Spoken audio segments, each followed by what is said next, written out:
Brace yourselves, Detroit. As the sun begins to set, two of Woodward Sports' brightest young stars will be taking the mic for a brand new show. Woodward Nights with Booner and Broder. The dog days in Detroit are over, and the boys are unleashed. Join in on the banter and hop on the bandwagon of the #1 night show on the internet. Tune into the Woodward Sports YouTube channel every weeknight from 8 to 10 p.m. Woodward Nights with Booner and Broder. Welcome into Woodward Nights with Booner and Broder on the Woodward Sports Network. WoodwardSports.com. Appreciate you guys. Beautiful, beautiful Thursday night. How many more days? 4 days until the Detroit Lions take on the Tampa Bay Buccaneers, man. We are going to be talking all about that today. Welcome in. Hit that like button as you come in. We appreciate, I love all of you guys. The Booner Path loves all you guys. I bet you Broder loves all of you guys. Tell a friend about the show, and let's just have a night, huh? Let's have ourselves a night. Let's just have some fun tonight. That's all I'm feeling. We have a whole nother week, this week and weekend to talk Lions. Football, man. It's January 18th. It's a blessing, dude. Yeah, let's just embrace it. I thought about it last week. I was, who was I speaking with? It might have been Jeff. We were like walking out. It was before the pregame show. After the pregame show, walking out, and we were talking, and I was like, when the Lions, the season's over, I just have not even thought about. Don't do it. I haven't even thought about what an off season of shows, because we start our show September 5th, the first week of Lions football. We haven't had a show of off season yet. So I told Jeff, I was like, man, I don't know what it's going to be like an off season show, and it's not going to be until after February because the Detroit Lions going to win the Super Bowl. But I just was like, it's just a weird thought. It is. It's a weird thought. Fortunately, we get to talk baseball. Yeah, you get to talk baseball. Yeah, I get to learn baseball. That's perfect. All right, perfect. And we've got a packed show for you guys, though. We've got the whole crew here. We've got a lot to go through. We're going to talk a lot Lions. Obviously, Tampa Bay Buccaneers are taking them on at 3 o'clock on Sunday. Huge game. Massive. At Ford Field. Another playoff game. Think about this. We haven't for so long. We've never had a playoff game in Ford Field. In 1 year, we get 2 of them. How awesome is that, fellas? My name's Booner. Matt Broder, Detroit Lions beat reporter as always. KG! What up, though? Over in the booth. How are we feeling today, KG? Hey, man, I'm good. I'm glad this stupid-ass snow stopped. And, we got in here safe. We feeling good. Real quick with the snow. On my way to work today, it's typically an hour drive. I left at 6 a.m. or something. It took me 3 hours to get to work. I was an hour late. No way. I leave so early because I knew there's traffic, there's going to be snow. I gave myself literally an hour to get there. It took over that hour. It took 3 hours. It's usually an hour drive. An extra 2 hours on 75 here. It was for about 12 miles. I was going 5 miles per hour in a blizzard. Oh, and I was just down there for 2 hours on 75. It was a little drive 10-mile up north stretch. And have a vacation out Dude, of it. It was brutal. I should have just taken the day off. Nick, how are we feeling today? Speaking of days off, no, I'm kidding. I almost got T-boned on my way in this morning as well. From Fairway? From guy on the left side. I mean, it was a truck. He pulled all the way to the right on Woodward, just completely spun out, maybe blew out a tire. It was super scary this morning, but I'm fired up. Boy. Let's go, baby. Let's go. I'm excited. You know what we're going to do in the offseason? We're going to talk the draft. I saw it in the chat. I had to bring it up. Let's not talk about that. No, but we're going to be picking at pick number 32. In Detroit. For the first time. So Holding up the Lombardi. 4 months later than usual in the city, which I love to hear. Let's go. Let's have a night. Was it on air or off air that we had the conversation about the draft in Detroit, and I said I would love to do the Kool-Aid chug on the stage? Might have been off. That might have been off air. I can't remember. But now it's on there. Now goofing around. Now it's on there. Talk facts. I would love to do the Kool-Aid. If they said, hey, Booner, whatever pick you want, go up there, do the Kool-Aid chug, and announce the pick. I would do that so fast. And at pick number 32, the Kool-Aid McKinstry. Kool-Aid With chug. the Kool-Aid? Oh, my gosh. How electric would that be? We need to start a thing for that. Do you notice what about the phrase that I just said? Do you guys notice anything? The 30-second pick. Super Bowl, baby. I'll go up there with the Lombardi trophy in one hand and my Kool-Aid pitcher in the other, baby. Hey, we've got everything going on. We're going to talk here in this first segment. A lot of breaking news when it comes to injuries for the Detroit Lions. At 8:15, we're going to get into this. Jameson Williams had some comments about Jared Goff, I think, might excite a lot of people. And a lot of people were kind of going at the Jared Goff, J-Mo connection throughout the year.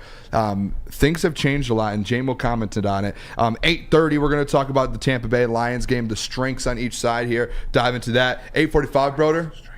I know every time I say Goff, I say Broder, but Baker Mayfield versus Jared Goff. It's the battle. We're having this conversation. Who's better? Who would you rather have? I think we all know in this room who we'd rather have. There was a guy in the heavyweights that was all over Baker Mayfield. So obviously he's got to be loyal to his guy, but it was really wild. Good for him for being loyal to his guy. It's weird. Fair enough. 9 o'clock, Detroit Lions defense. AG had a lot of things to say. You guys have been wondering about these all blitz packages and these big plays they give up. AG talked about it. He talked about Cam Sutton. 9:15, we're going to give out some player props and talk about those for the game. 9:30, we're going to talk about the fans. The fans at Ford Field. And then 9:40, I'm waiting on a confirmation text here, fellas. I have not gotten one yet. I got a text yesterday. I was just waiting on a confirmation text. We may be having a guest join us, Stephen Che from Barstool. He's a Tampa Bay guy, one of the bigger Tampa Bay fans that I personally know. So he's a big time guy. He's going to be joining us at 9:40, potentially 9:45, to talk about this game and his Tampa Bay Buccaneers. But Broder, Booner, let's start us off here. Injury report. Guess who's back? Back again. Yep. I don't know how that song goes. Hughes is back. Hey, tell a friend. Hey. James Houston. He is back, baby. He's back. James Houston has been activated from the injured reserve. Not officially on the active roster for game day, but he's on that 53-man, unfortunately, at the expense of Julian Okwara.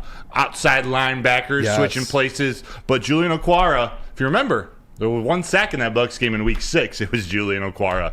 So I don't know what the next transaction is, if they bring him back to the practice squad. He's been out for a few games, though. He has. So we just got to wish him his best. His brother is still on the team, Romeo Okwara. So it's unfortunate you got to cut somebody, or waive somebody, I should say, to make room for somebody. But James Houston is healthy and back. Let's go. He is. And I want to play a couple. And KG, whenever you have the James Houston video, he kind of was asked how he felt about it, what's going on, his return. We haven't seen James Houston all year since he's gotten hurt. So we're starting to get him. He is fully back. I've said this all along, too, the last couple of weeks. I don't know if you guys remember this.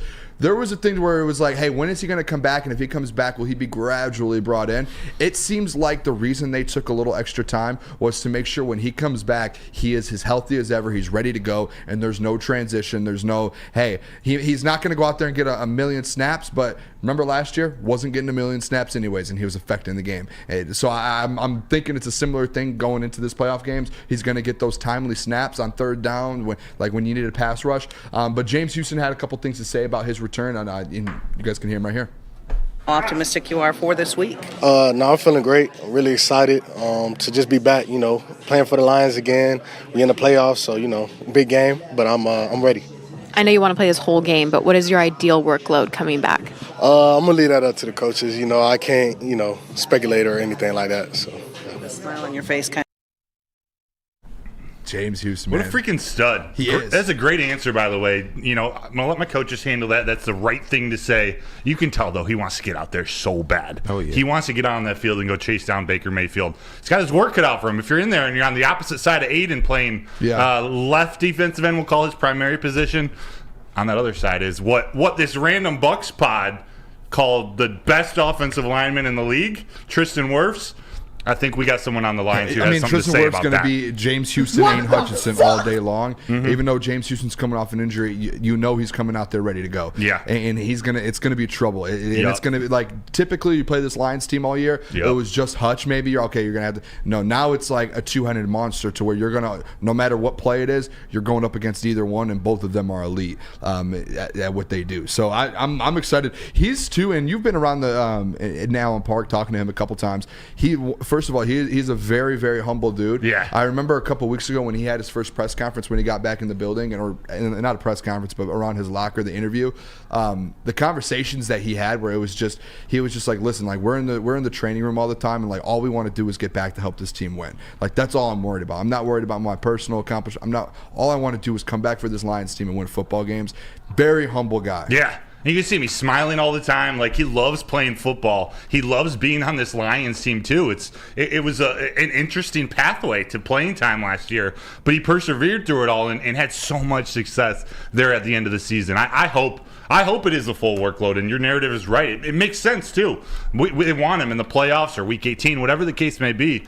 all right, we want you at your fullest. We don't have time to mess around. Imagine like a James Houston strip sack, like Hutch picks it. Oh Talk my dirty to me. Bro, the whole entire, it's going to go insane, and we know what he can do on 3rd and long, so that's why it's just going to be so imperative for this defense to stop the run early, and I think we are going to have that type of success, and we're going to see James Houston let loose and get after Baker Mayfield. Hey, real quick, Broder, can you talk for 2 seconds? I want to send KG something real quick. I think it was so wrong of the Rams to post that video of Matthew Stafford. Real talk. I actually think that's kind of lame of their social media PR team to put out. It was him going at Kirby, if I'm correct. correct. Yeah, you know what? That one, I like the first one that they did, but that one, I'm a little in the middle on of the game.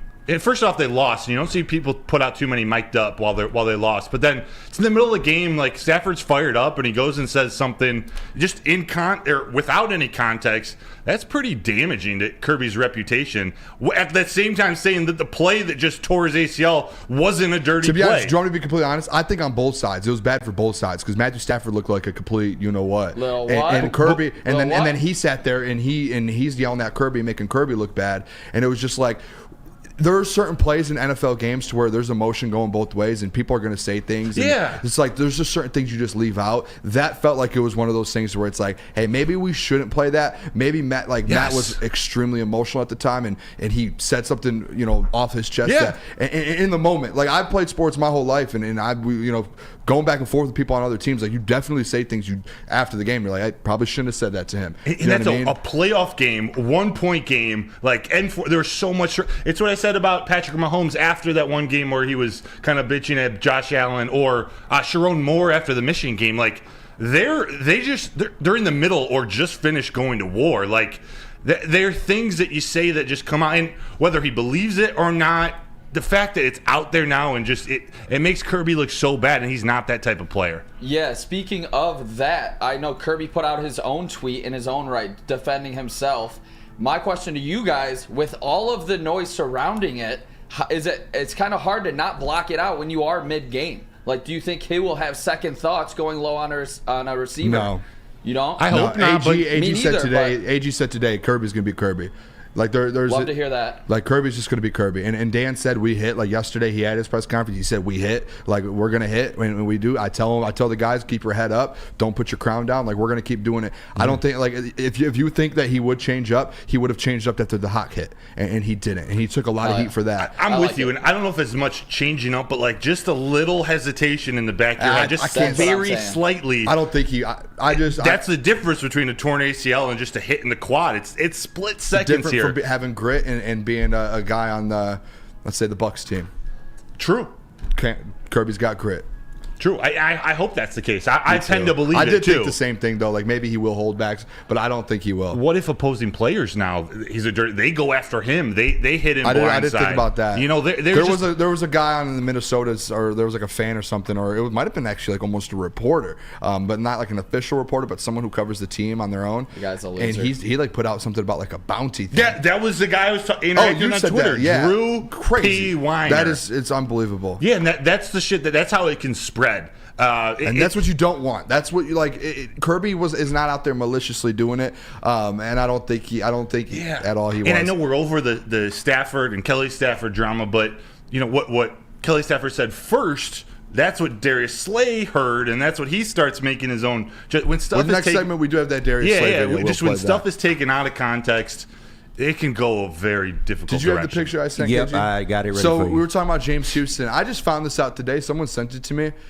The Kool-Aid video that I put up. Look who commented on the top of it, fellas. That James Houston, James baby? Houston. What'd he say? I see a blue check. Yeah, I see a blue check. That's James Houston, man. He put some crying emojis, laughing at it. Let's Booner, go. So James Houston, officially a Booner That fan. Confirmed. There we go. Officially a Booner fan. He's oscillating. Yeah, I saw it today. I guess he commented on it a couple days ago. I had no clue. And then I think it was Easy texted me. He was like, hey, James Houston commented on that. So I went back and when you get commented. as big as you are, there's so many fans and so many comments. I was thinking with some of these videos, I wonder how many players have liked the videos, and I just have never seen it because I've done 13 of them now. And they're over 100K every time. Yeah. Booner the Booner Kool-Aid chug is a Detroit staple now. Hold up, Nick. I want to show the player injury report before we move on from the injury segment. Injury report here from today's practice. Fantastic. Yeah, it's actually a really good injury report. It's beautiful. There's a couple things on it that's still what. Khalif Raymond, no practice again. So that's obviously something. Khalif Raymond, I'm guessing tomorrow we're going to know a lot more. Danny Camp said Friday or Saturday. It's going to be a last minute thing. I trust Dan. Second one is the concerning one for me. Sam Laporta. He went from full practice yesterday to limited today. Yeah. So is this knee just flaring up a little bit? I think that's precautionary. You think it's just like, hey, let's get a rest? Yeah. Okay. I'm with KG too. That's what I take it as. Like, you're going hard for so many days straight. They're not worried about him at this point in the season. They're probably not putting in like too much new outrageous stuff. Yeah. Take the day off. Limited. So he's probably walking through. The only thing I just thought that was literally the whole injury report. Everyone's full practice besides Khalif and Sam. And Sam was the one that went from full to limited. So I was like, okay, did that flare back up? Is there an issue? So I'm guessing Dan will be talking tomorrow. I'm sure someone will ask him about that and just make sure everything's okay. We'll see. We'll see if someone asks. I mean, everyone just I'm not gonna. What I do before he comes in, I'm gonna write a little note and leave it on the podium and say, that would be funny. First. Can you do that? No. That would be awesome. But oh my gosh. That would be awesome. All right, that's the injury kind of updates. James Houston returning. Khalif kind of still going through some issues. When we come back, though, we're going to talk a little bit more of this Darius Slay, Matthew Stafford stuff and kind of the city of Detroit. And then we're going to get into that Jared Goff, JMO stuff. I have a video of JMO that I want you guys to all watch, and we'll do that. But, Nick, tell me about Big Boy. Wintertime in Detroit is always better with comfort foods from Big Boy. Try the veal parmesan or the new Southern Comfort Chicken Bowl. Yep. How about breakfast? The soft potato pancakes are back. The classic lumberjack or Santa Fe Garden. Also, new apple pie hotcakes that are too good to miss. Top it all off with a new gingerbread shake for dessert. And stop by your local Big Boy today. The hell is that? Have you ever wondered where all the finest restaurants get their steaks? It's Fairway Packing Company, providing Michigan restaurants, hotels, and casinos with prime beef for over 60 years. But now you can buy these cuts of meat for yourself at the Steak Shop by Fairway Packing Company. Prime porterhouse, A5 Japanese New York strip steak, dry aged Wagyu beef tomahawk.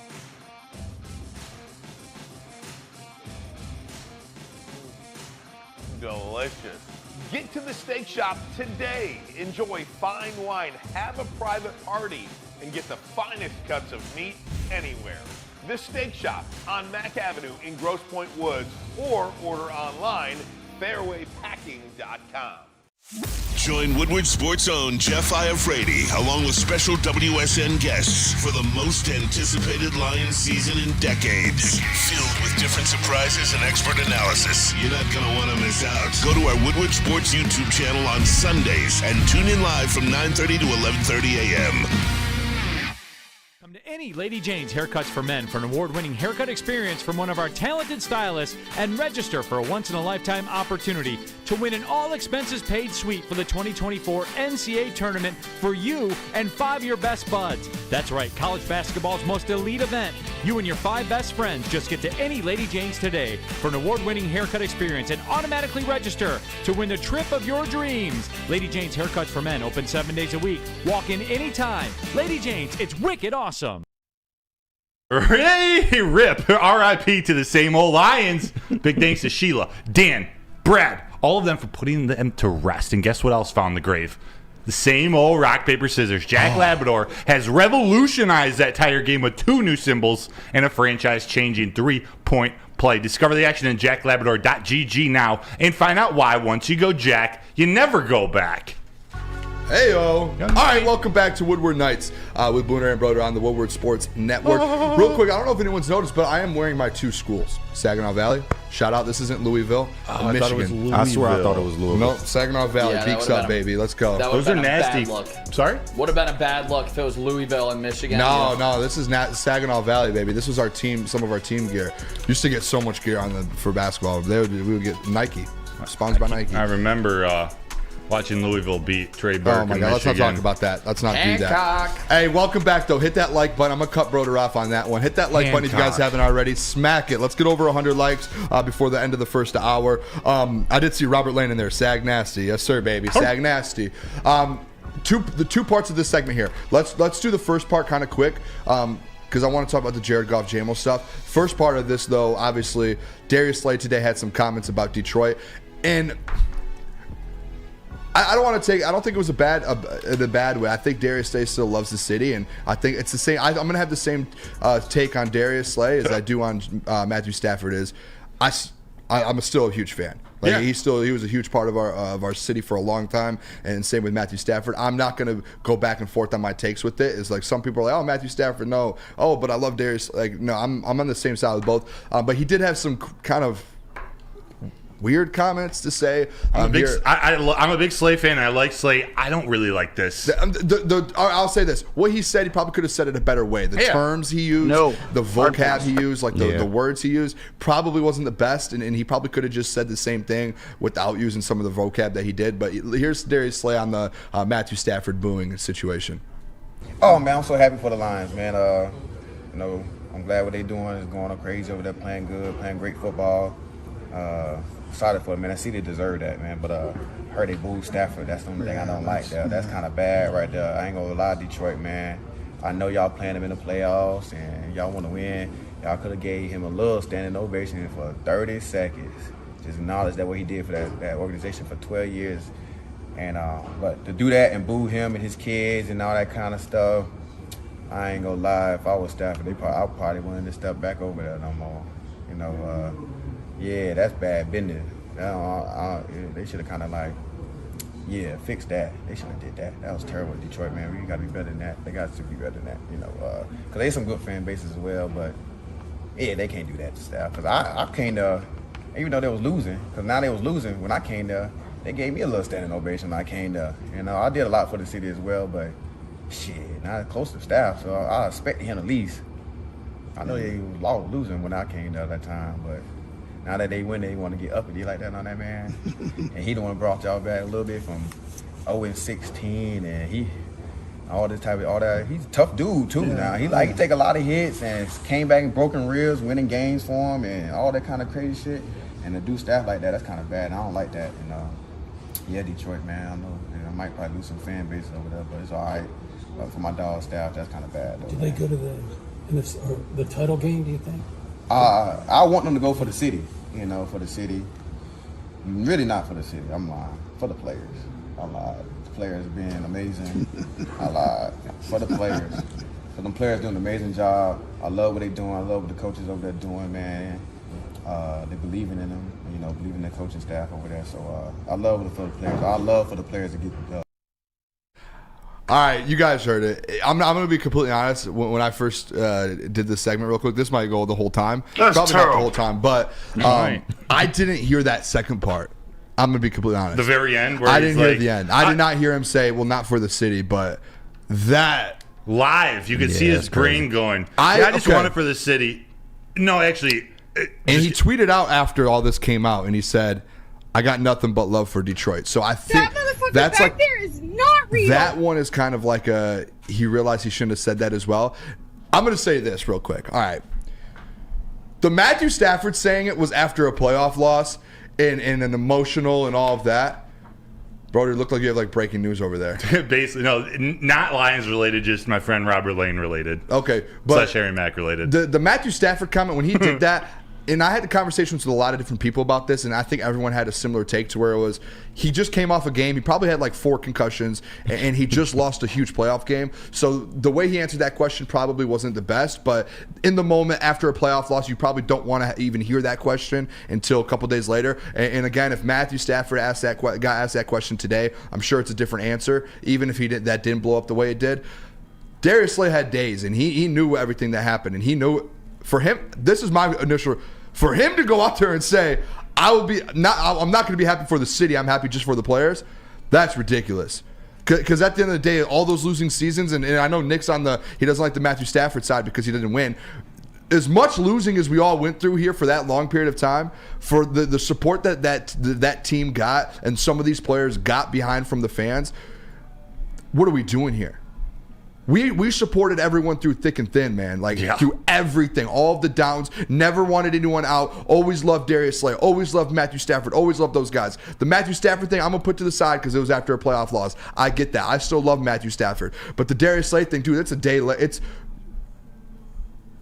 I did not hear that. Not for the city, but for the players. All the fans love Darius Slay. We all love Darius. Is there anyone in this room that didn't like Darius Slay? Oh, no, he's one of my even favorite when we lines. were losing? Baller. I still love him. I still love him too. But That comment just, I mean. I don't like that comment at all. That comment hit me a little bit. I don't like That's crazy. what he said there, but I still I'm like a fan of Darius Slay. Slay. And the problem is that he didn't have the right information. Like that's what it comes back to. It started with about booing kids, and it's like, that's just not accurate. And that's the problem with the words that were said from Matthew's wife. And it's the hard part is all of these, Kelly and Slay, they're friends of the network, so I don't want to slander them. It's just let's make this more about the story of how things can be taken out of context. Yes. And it fits with CJ Gardner-Johnson, both scenarios in the last 2 weeks. Like when the full story or the most accurate story isn't put out there and just clips or parts are put out just to, I don't know, get clicks or whatever, that's when problems happen. Like we shouldn't even be having this issue with Slay if that wasn't said before. And you see, after he tweeted out, he said, "I have nothing but love for the city of Detroit." So he obviously realized, maybe that wasn't the right move. But talk is cheap, motherfucker. I think that's why I was like, I don't know how long we want to go on this because it's crazy. It's like it feels like a miscommunication. KG, what'd you have on it? Yeah, I just wanted to clarify a couple things. I'm giving them the benefit of the doubt. Because I think he just wanted to say the right thing in this situation. You saw he came back and kind of cleaned it up a little bit. But when he said that he got cheered, the time he came back to Detroit, it was a regular season game. Yes. And I thought that he would, have enough to understand that the differences between those two. We haven't had a playoff win in 30 years. Of course, they're going to boo the man. And they didn't even go, outrageous with the booing. It was very respectful, but it was just letting y'all know, we don't want you to win. And the second thing is the departure was a little different for Slay than it was for Stafford. Stafford asked out. Slay was traded against his will.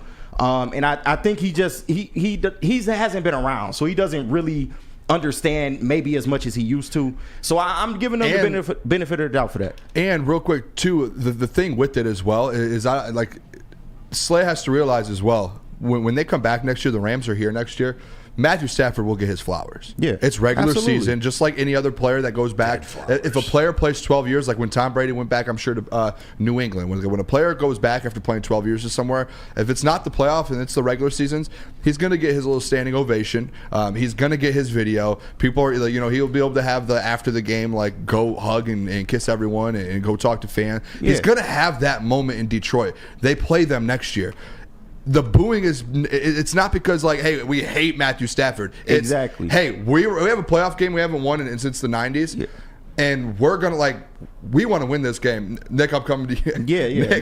Nick, I've never seen someone put their hand up so many times. That man is juiced. He came in juiced. I don't know what you had to drink or what you had today, but maybe it was that you almost got T-boned and it gave you second life here. You're right. I'm alive. We almost lost him today. All right, my man. That man just kept going. It was like one of those Jack in the Boxes. His hand just kept going up. I know. I was so ready. Okay, you know what I think about this whole thing? What do you think, These guys Nick? are jealous. They are jealous that they were never able to do it here, and they are watching it happen. They see us getting all of our flowers that this city deserves, these fans deserve, and they can't take it because they were not able to deliver it. So this team getting all their flowers, that's pissing off these former players, I believe, and that's why you're getting comments like this, which I think are just completely wrong comments. Yeah, and just another thing, they talked about on the morning show this morning, Detroit respects their sports legends. let's just be real here. We sometimes ride for players that don't even really deserve it, but it's just because they play in the Detroit uniform and we appreciate it. Dude, if you're in Detroit for a long period of time and you're part of the city, I think we can all agree you do especially the Lions, as bad as those times were, deserve some respect. We're not just going to disrespect a former player like that, unless it's warranted. Yep. And if you're going to talk about being the enemy, don't bring your kids to the game. You can bring your kids to the game, just don't bring them down on the field and stuff. You knew what was going to happen. Right. The booing thing, they even had, Kelly had her podcast the week before and said we're probably going to get booed. Matt said it in the press conference, I know what I'm going into. It's going to be a hostile environment. Told fans to boo. That's just playoffs. We knew what was going to happen, so it was going to, that's why I'm all right, let's move on. I saw ETN here, when are we going to stop talking about Stafford? The reason we talked about it is because Darius Slay brought it up today. Yeah. It was the big news in the story. Obviously, we're a Detroit sports show. If Darius Slay, who was a friend of the network, has comments we're going to talk about. And it. last night, Stafford, his sights and sounds or mic'd up, whatever as the well. Rams call it, came out. And it's going to be done with now. Yeah. We'll talk about him when he comes back to Controversy. Detroit next year. We'll talk about him again. Yeah. Don't talk about my players or my fans. All right, let's go to break. When we come back, we'll push everything back a little bit. Let's have this Jared Goff and this JMO conversation. I have a video from JMO about and the weapons and all of that. But, Broder, tell us about Mark White. Oh, I'll tell you about Mark White, because if you're dreaming of a new home but feeling the financial pinch, Mark White & Associates is there to help you out. They're going to pick up the tab on $5,000 of your closing costs. Damn. That's right, $1,000 less than Amon-Ra St. Brown was fined for underhanding a ball into the stands. I said $5,000. So call Mark White & Associates today, 248-290-8242, or visit them at markwhitesells.com. Feel alive during Feldman Chevrolet's biggest New Year's sales event ever. Get the best prices on our huge selection of award-winning Chevrolets. Like this 2024 Equinox for $188 per month. Or this 2024 Silverado for $268 per month.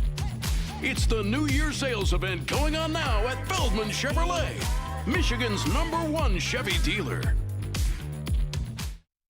Now, coming to Woodward Sports, Woodward and Main Street, the Woodward Sports Network Detroit Lions show. Catch Gabrielle D. Phillips, Matt Broder, and Terry Foster for all the latest news on your Detroit Lions every week. Only on the Woodward Sports Network YouTube channel and woodwardsports.com. At work and at home, we're there with smarter security solutions. Featuring complete automation with customized alerts and more. For over 90 years, we've been the company that's been counted on to protect what matters most, all with personalized service and care. Right now, for a limited time, receive a free video device plus free installation with a new home system. Guardian Alarm. We protect Michigan. Join Woodward Sports' own Jeff Iafrate, along with special WSN guests for the most anticipated Lions season in decades. Filled with different surprises and expert analysis. You're not going to want to miss out. Go to our Woodward Sports YouTube channel on Sundays and tune in live from 9:30 to 11:30 a.m. Fairway Packing. For over 60 years, Fairway Packing has provided Michigan's finest restaurants, hotels, and casinos with prime beef, dry-aged beef, and Wagyu beef. You can experience all that beef for yourself today. Get the Fairway experience at their Grosse Pointe Wood Steak Shop. They got grab-and-go steaks, T-bones, not the ones that almost happened to Nick, but the beef, the beef, the beef. Check them out, fairwaypacking.com. All right, welcome back to Woodward Nights with Booner and Broder on the Woodward Sports Network. Appreciate you guys. I don't know what that bark was, but we appreciate you guys tuning in here with us. Hit the like button if you haven't already. Everyone, right now, hit that like button. If you think the Detroit Lions are going to beat the Tampa Bay Buccaneers, hit the like button. Please. We're going to do it. Please and thank you. We're going to do this, though. Jameson Williams, Jared Goff. This has been a conversation, I think, since day one, since JMO came back from suspension. Even before that, I remember in the training camp, I went to a few practices. You were there, and that was always a conversation. I remember the first practice I went to this year. I think it might have been like the first pass I saw Jared Goff make to JMO. JMO dropped it, and the whole thing. And it wasn't that JMO was dropping passes. It was, when are these guys going to get that chemistry together? Because they took so long to be able to kind of. They never had like full practices in time and months and months. They finally got that chemistry together, if you guys didn't know. Jameson Williams had a conversation today with some reporters about that, and mentioned a few things. He mentioned one, kind of that connection and how Jared Goff gets him the rock and kind of does that. Like, and you know what the best part about it too was? No, I know. That he talked about his throwing. Yeah. And he talked about how accurate Jared Goff was. Weird, and right? how Jared Goff's passes, he's able to catch them, and how he likes his passes. It's crazy, like the Ducks and how bad people say Jared Goff may be, and then all of his, and I know his receivers probably could say have to say good things about him, but guess what? They don't just be like, yeah, he throws good. No, they go into details about it. Yeah. He also did that, and then they also talked about the Jared Goff chants and how he wants to see more of those there in Ford Field. So here's Jameson Williams talking to reporters today about Jared Goff.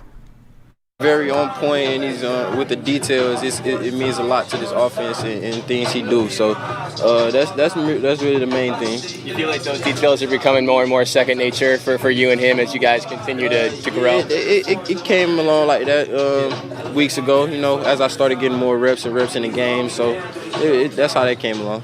Obviously, the whole night was probably surreal and an awesome experience, but how much did it fire you up when the fans started chanting JG's name? Oh, no, that was, I ain't gonna lie. That's probably the second time I done heard that, but that was turned. You know, last year when I came back on the first game, they was saying J-Mo.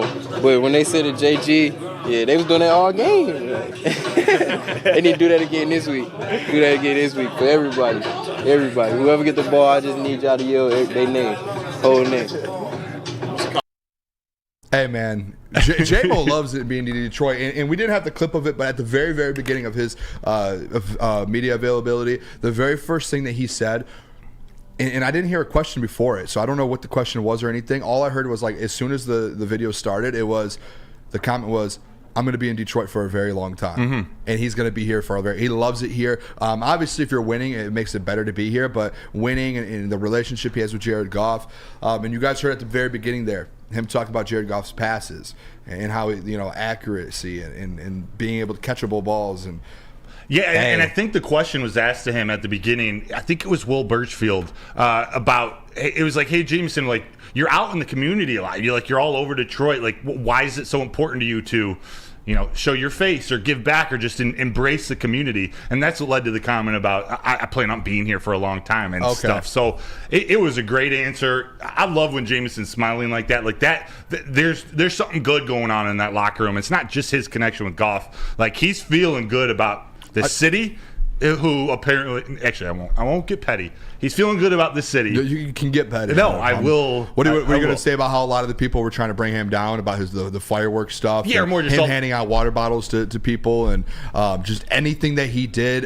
So stupid. There was just issue, like anything he did, it was just someone had an issue with it. And all of it. And it wasn't just like someone. It was like other local reporters, and it was like just everyone in the world was trying to bring him down when he was going through some issues. And he was like, yeah, he has a suspension. He's come out through an ACL tear. That man went through a lot, man. Like as a kid. Yes, and as a rookie, yeah, he's a rookie in the NFL. Like he tore his ACL in the national championship game.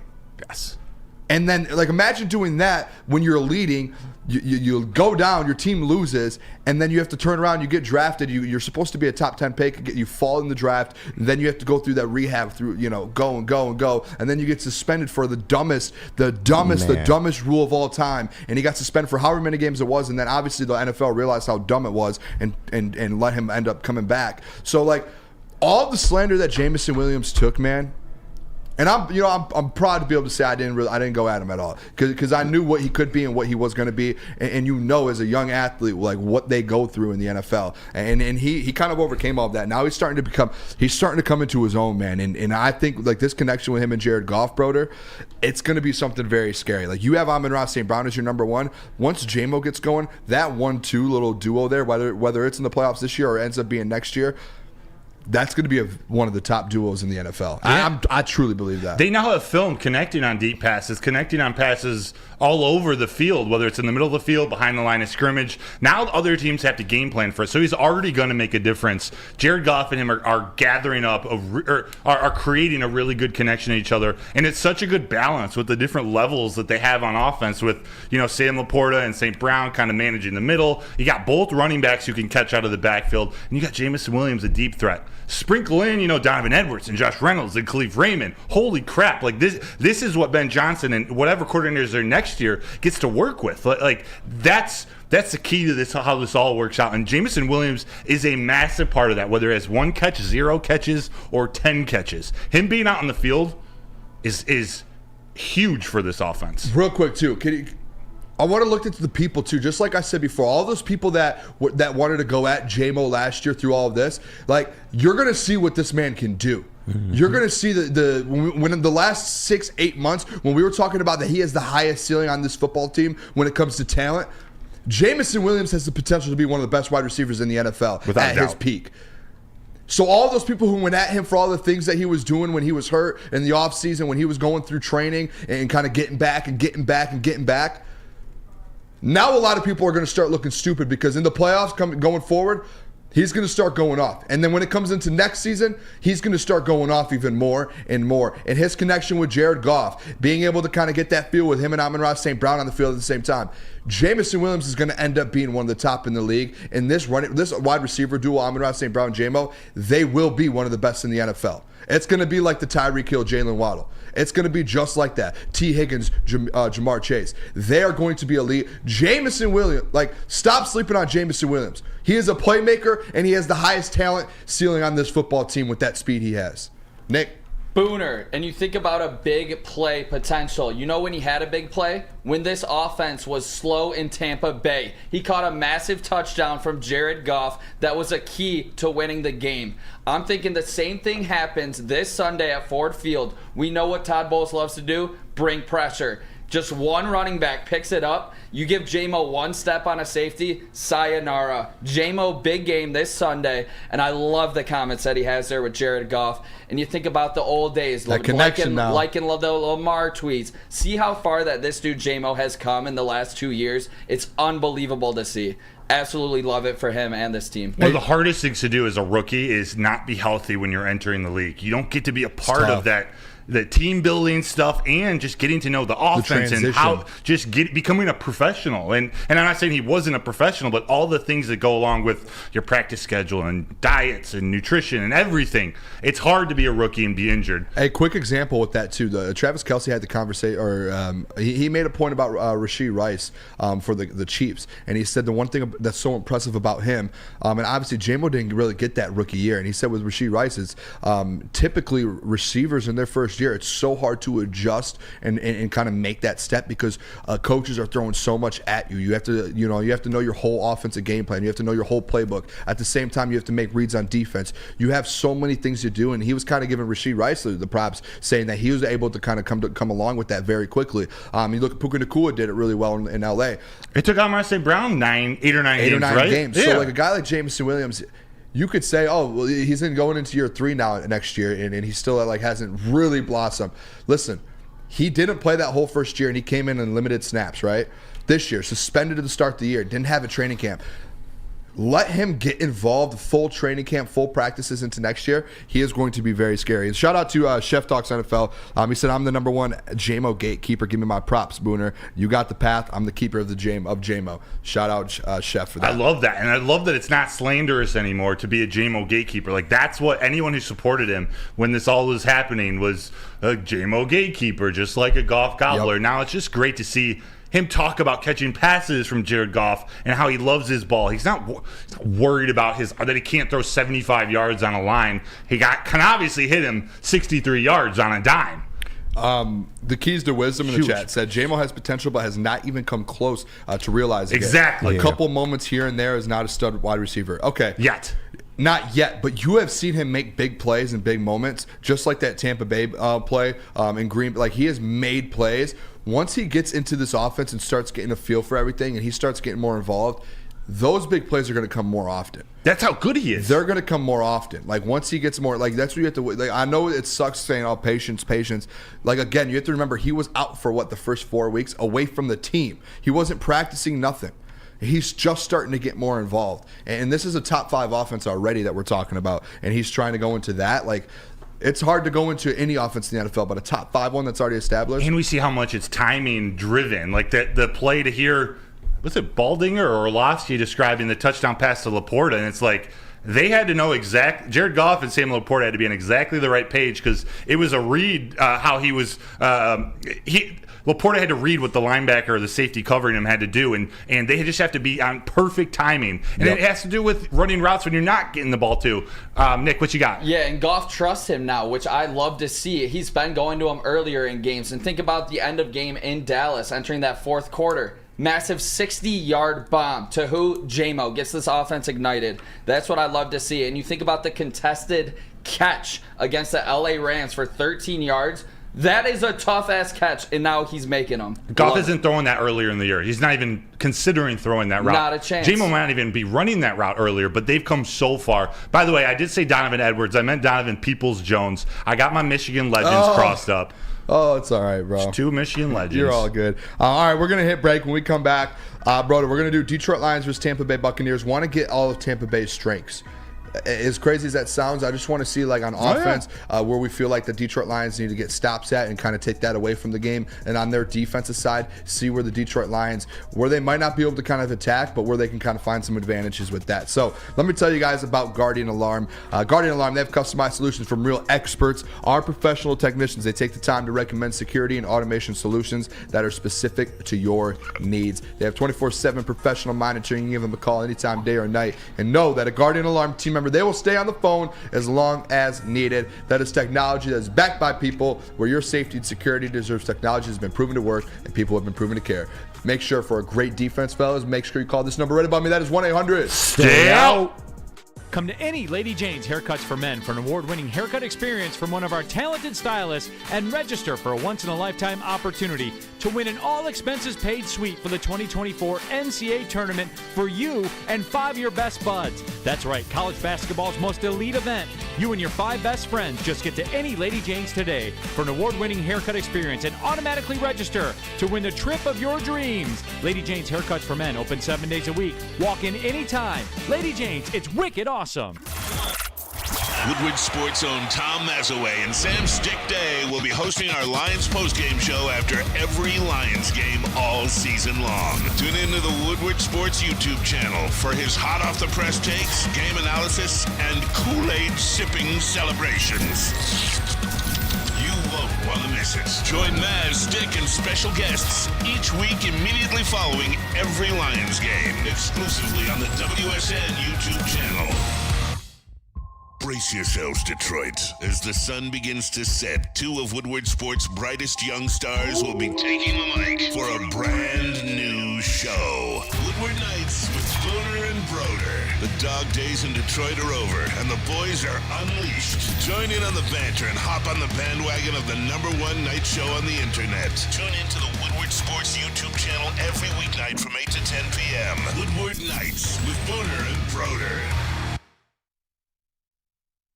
Are you tired of wearing the same old Detroit sports merch? It's a new era in sports wearables, new designs, amazing apparel, and the ultimate swag.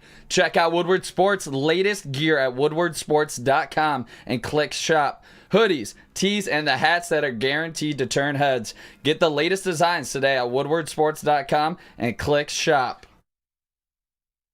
Till you drop, shop till you drop. All right, welcome back to Woodward Nights of Booner and Broder on the Woodward Sports Network. I'm still working on getting some Woodward or Booner Path merch there. I'm trying to get some sweatshirts, hats, shirts, all Grass? that. No. What else? Flag. Grass? Grass? You make a path, a lawn mowing Oh, that'd equipment? be actually pretty. Ooh, a little putting thing that says the Booner Interesting. Path on it. Maybe a That'd little be pretty beer, sweet. little beer mug. Little beer mug. This is the Yeah. Booner Path. I don't know. Maybe drop some things in the comments. Maybe we'll see what we can Das get made Boot. there. I don't know how that works. I don't even know how to do it, but we'll figure it out. All right. Hey, make sure you guys hit that like button if you haven't already. If you think the Detroit Lions are going to beat the Tampa Bay Buccaneers on Sunday, hit the like button for us. Please hit it. That'd be awesome. Let's do this though, brother. 3 o'clock Sunday. Tampa Bay comes to town. If you haven't liked the stream, what the hell are you doing? Thank you, Jeff. Appreciate you, Jeff. When they come into town, I want to start on the offensive side. Baker Mayfield's coming in. Hot. Right now, they're probably playing their best football they've played all year long since Tom Brady's been in Tampa. So I want to kind of I'll go to you first. I have mine. I hope you don't take mine because I only have one. I want you to give me their biggest strength Well, then and give you what the yours Detroit first. Lions need to stop. All right, you guys want me to go? Yeah, I want you to go. Detroit Lions. What do they need to stop on the Tampa Bay offense? You ready? Just stop Mike Evans and Chris Godwin. That is it. As hard or as easy as it sounds like it's tough, and it is tough. But that is literally their offense, in my opinion. I know Rachaad White, all of that. You know what your run game is, correct? Your run defense is. You know what that run defense can do. You haven't given up 100 yards to a running back once this season. You know what that is. You have to find a way, in my opinion, to either stop Mike Evans or Chris Godwin. You gotta be cannot ready to afford play. both of those guys to go off. You cannot do it. I can't remember here. Did I put in... I want to see if I put this in Slack. Russell Gage? I did. Did you have that graphic, KG, of Mike Evans? I think it's ML Football. Yeah, I got you. Can you throw this up? Because this was something that kind of popped out to me. And this is where I think the Detroit Lions, like the number one thing on this offense, Mike Evans is a dog, first of all. He's one of the best in the league. Never had less than 1,000 yards in his career. Never. You have to find a way to stop him. I think that's their biggest strength is Baker to Mike Evans. Yeah. And this year, what's been the one problem with the defense of the Detroit Lions? It's these corners that can't cover. And this is very, very scary. This stat that I saw today is very scary. I hope someone sent this to AG, or I hope AG knows this, because at this point you have to send help over to Mike Evans every time. You have to double Mike Evans. You can let Chris Godwin do his thing, whatever it is, but Mike Evans is the issue to me in this offense. So where if he goes off, that's going to be the problem here. So let's see. Did you have that, KG? Yeah, I'm working on it. Okay. He definitely is their biggest weapon, their best player. So just throw it up there whenever you're perfect. There it is. So this is it. I don't know if anyone's seen this yet. Mike Evans versus single coverage this season. 809 yards, first in the NFL. 9 touchdowns, first in the NFL. 23 explosive plays, first in the NFL. 94.7 PFF grade, first in the NFL. The Detroit Lions need to stop that. You cannot allow that to happen. You have to find a way to stop that. You have to send extra guys over. You have to find a way to double him. You have to figure out a way to contain him. That is where he lives. And we're going to get into this whole AG thing in a little bit with the defense. And AG mentioned, hey, we're going to send guys and we're throwing these blitz packages out. It sets guys up for one-on-ones, and they have to win one-on-one battles in the secondary. That's a problem with Mike Evans. Yeah. He will torch you. Yeah. So that's my and he's a big wide receiver. That's my thing that the Lions need to stop. What's so not puzzling about Mike Evans, he's such a deep threat. It's not like he's the fastest player in the world. He's pretty big. He's pretty strong. He just knows how to use his body and to create separation. But those stats are outrageous in single coverage. They definitely got to double him. Or, they do have a plethora of safeties that they can keep over the top. So they're going to figure out, AG's going to need to disguise what their defense looks like pre-snap. We've been watching a lot of Michigan football in the last couple of weeks, but what Jesse Minter does so great is disguising that defense before the snap so that some of these younger quarterbacks in college football can't read. The same elements have to happen against Baker, too. He's obviously a more seasoned quarterback, but you can't let him know there's going to be single coverage. Otherwise, they're going to target him. You got to make sure you shut down Mike Evans. I think they're slot receivers, too, not Russell Gage. Trey Palmer, he's kind of a stud. He was one Lucas talked about earlier in the year. There was a pass, I believe it was to Palmer, that Baker Mayfield missed.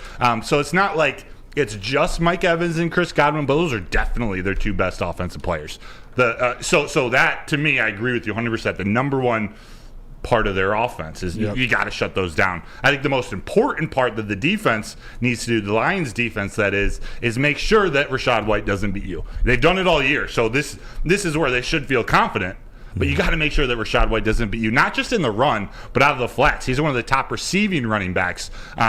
They've been pretty good against receiving running backs too. So it's not just about the run, but they got to make sure that just like the Vikings, just like the Rams, they're a one-dimensional team. Yes. That way, their playmakers, whether they're they shouldn't be in single coverage after that, but the playmakers in their secondary can then go and make plays. They can go ball seek. Yeah, that's it. So I do agree with that. I think it's just like, hey, you got to stop the run. At some point, it's like with the Rams. At some point, you do have to stop a receiver because that almost killed your last game. You won the game by 1 point, and Puka Nacua just went nuts. Yeah. So KG said that about a week ago. And a week ago. Thanks, Nick. About a week ago. But no, KG, you mentioned that, and it's like at some point you do have to stop it. You have to stop a receiver. You can't just let receivers just go out there and torch you every single game. Like, I think the run's going to get stopped no matter what. Aleem McNeil, those linebackers, some of the best in the league, they're going to get the stops. I think they're going to stop the run. It's about this secondary and stepping up and stopping these wide receivers. And you think about not getting torched every week. That's what we have not been doing. The last 4 games, the lead receiver is averaging 185 yards per game, which is absolutely insane. The Lions are 3-1 in those games. A key reason why, especially against that Rams team, red zone defense. Mm-hmm. They can do whatever they want in between the 20s, preferably not go off for 185 yards, but as long as they keep stepping up in the red zone, I think this team still finds success. Love that. KG, you have anything on that side there for the Detroit Lions defense to get a stop? Simply get home. Get to Baker Mayfield. That's a good way to keep him from connected with Mike Evans. I brought it up in the last game. We only had 1 sack against the Buccaneers, and it was by Julian Okwara. So you want to see Hutch have a sighting in this game. And definitely if James Houston's out there, I'm really looking forward to what he's going to give us. I feel like he'll have a sack in him somewhere, so we'll see. But definitely want to get pressure on Baker. Yeah, I'm. That's where I'm at. I want to as well. I just messed this up real quick. There we go. You're fine, bro. I was looking at some stats because I want to go on the other side of the ball here for the Lions offense and this Bucs defense to kind of get the one thing that the Lions need to kind of take advantage of. And to me, there's been one thing that this Bucs team's been very, very good at, especially like last game when they played the Eagles. That was their run defense. They weren't great during the season. They gave up 120 yards per game during the season, which is probably I think around 15-ish. But in the playoffs, you saw week one and this little game stretch they've had. That's something that Todd Bowles is like very, very like locked in on is, hey, we're going to stop the run, especially if that's your kind of go-to. That's the Detroit Lions go-to. I think this game, what's going to come down to is if they can establish the run. If that offensive line up front, which is supposed to be the number one in the NFL, if they can go up there and they can bully that front line, because if I'm going to be honest with you guys, there was times this last game versus the Rams when Jahmyr Gibbs got the ball and had no lanes. Mm-hmm. That defense was everywhere at times. Now, D-Mont went out there and he had, but you need to find a way this week for Jahmyr. He didn't have him game one versus them, right? But you need to find a way to use Jahmyr and get him in between the tackles, get him in some space. You have to find that way, but I think it's coming down to the run. I think they're going to come into this game and Bucs are going to say, hey, we're going to throw 8, 9, we're going to throw 7, 8, 9 guys in here, and we're going to make sure we're going at you. We're only going to put a couple guys back, but we're going to make sure we're throwing everything at Jared Goff and everything at those running backs. You have to find a way to run the ball. You have to establish a run. Jared Goff is best in play action, right, fellas? Yeah. Facts. Set it up. Figure a way out. Even if they have the best rush defense in the NFL, don't care. Find a way to do it and get your best offense out there. Don't care. Yeah, it's a big moment. It's a big game for Ben Johnson, knowing when to call maybe a little screen pass where these guys they send the house, or they're all out trying to stop the run, and Jahmyr Gibbs or David Montgomery or Sam Laporta sneaks out and he can just dump it right off over them for a big play. We're going to need to have some explosives, as Dan Campbell calls it, in this game. I think it's going to come from Jahmyr Gibbs for every reason you just said. I do want to see it run. I want to see him run in between the tackles. I know people don't like that, but Jahmyr Gibbs, when he's able to get his lane, run in between the tackles, he is elite. He's already one of the best running backs at bouncing it to the outside to gain another 5, 10, 25 yards even. I want to see that, but then I want to see him also keep them off balance by finding David Montgomery and Gibbs in the flats. So they can't predict, just send the house this way, we can hit him to the side, or we can hit J-Mo or Sam Laporte. Like, this is Ben Johnson's got to be one step ahead, Todd Bowles, and I forget the defensive coordinator's name, but everything Todd Bowles wants to do on defense, similar to Brian Flores in terms of a lot of blitzing, maybe not as much, what's the word? It's not all in or all out, but they're going to bring constant blitz with a very athletic linebacker. Jared Goff's going to have a game. Eduardo O'Neill said teams are stacking the box on us and daring Jared Goff to beat them. I think that's what this Sunday is going to come down to. Mm-hmm. And I think like last week we saw it with 22 for 22 without pressure. This week, I said it yesterday, I think he's going to get a lot more pressure this week with Vita Vea and Kalijah Kancey. Like these guys, they're going to... I can't say his name, so I never try to. Yaya Diaby. Okay, I like that. No, you're right. Yeah. But they're gonna get more pressure, in my opinion, than the Rams. So Jared's gonna have to be like they're gonna have things like dialed up. They're gonna have blitzes dialed up. They're gonna have things ready to go. It's gonna come down to this run game one, and then how does Jared Goff react to that under pressure? Yeah, because we at the end of the day, like, we do know he is under pressure sometimes. Yeah, to me, it's almost the same, although it's a different defense, and we do expect more pressure. The same fundamentals, I think, are important to this game is Ragnow, Jonah Jackson, and Graham Glasgow making sure there isn't pressure from Vita Vea, Kalijah Kancey, who's coming on really strong as the season's gone on. Man. And then you got Shaq Barrett, Yaya Diaby, all these guys, Levante David. It could be coming from all angles, but really the key for Jared Goff, wherever the pressure is coming from, you got to make sure it's not right in front of him. Yep. He's fine at making quick reads. What did I say? Something sexual? He's going to be coming from all angles. Pause. Yeah, that's a Maurice Jones-Drew, isn't it? You said that, yeah. You know what? Yeah. Let me hit that. Yeah, it happens, but it's true. Happens. It's going to be. Happens a the lot with pressure, the blitz is going to be happening from all angles. Just can't come up the middle. Jared Goff, you heard it. He tore apart the Bucs in that week one. I'm going to stop talking. Nick, what you got? 360 plus yards, I believe, if I'm not mistaken. I mean, we all know what has to happen for Goff to succeed, and I kind of alluded to it with the J-Mo on some deep balls when they do bring pressure. we got to pick up the pressure and definitely take advantage. I think this Lions team You know will. what? I'm expecting massive things out of this offense in this Tampa Bay Bucs game. KG, before I go to you real quick, you know what that just reminded me of too? If they are blitzing, it's going to open things up for JMO deep. Guess who they have back there? Antoine Winfield. Have to be careful. You have to take care of the football. You can't just throw balls up. You can't just toss.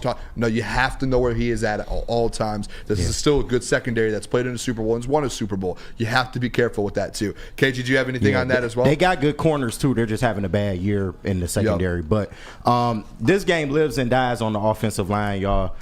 Much like a lot of our playoff run has. You're going against an uber aggressive coach, and Ty Bowles is going to blitz a lot. And the last time we faced them, we didn't have a full complement. I think that's the real key here.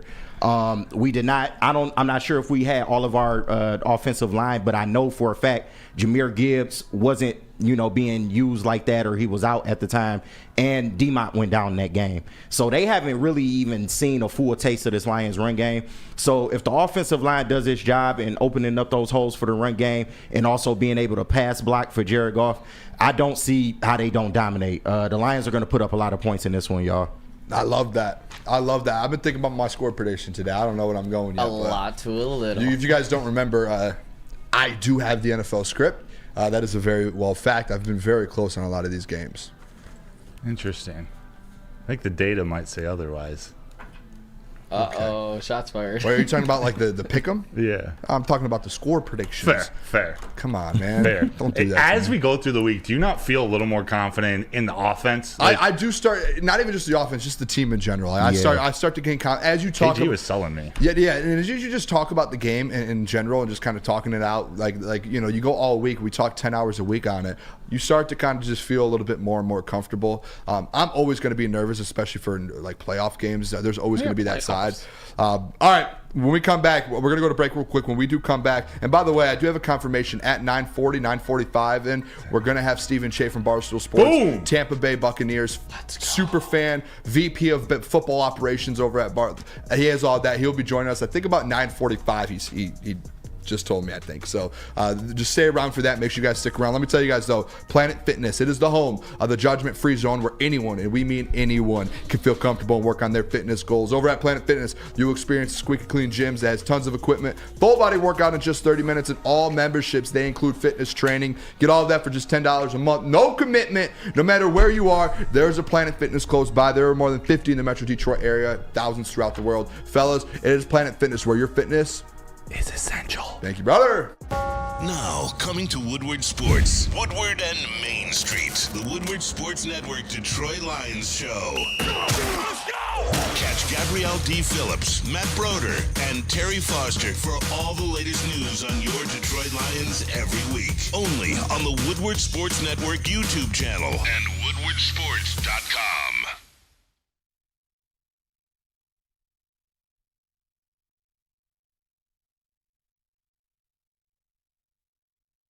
Where's the most convenient place to get that big fitness energy? It's Planet Fitness. Join today for just $1 down, $10 a month. With over 2,400 locations and equipment for every workout, you can get in, get energized, and get going. And with free fitness training and most clubs open 24 hours, everyone belongs in the judgment-free zone. So join today for $1 down, $10 a month, no commitment, cancel anytime. Savor the heart of home at Big Boy with our all-new down-home comfort dishes. Feast on home-style goodness with our Southern Comfort Chicken Bowl, veal parmigiana, and apple pie hotcakes. The down-home delight doesn't stop there. Potato pancakes are back. Dive into the richness of our perfectly crafted potatoes with our classic potato pancakes and our stuffed potato pancakes. Top off your meal with our new gingerbread shake, a seamless blend of creamy vanilla and sweet gingerbread flavors. Nothing beats the comforting taste of down-home cooking. Enjoy every bite, only at Big Boy. Give your pet the best. That means going to Premier Pet Supply right meow. They have over 60 brands of food. They got home and curbside delivery. And guess what? They are locally owned and operated for over 30 years. They are definitely the best pet store in Michigan. So check them out. PremierPetSupply.com.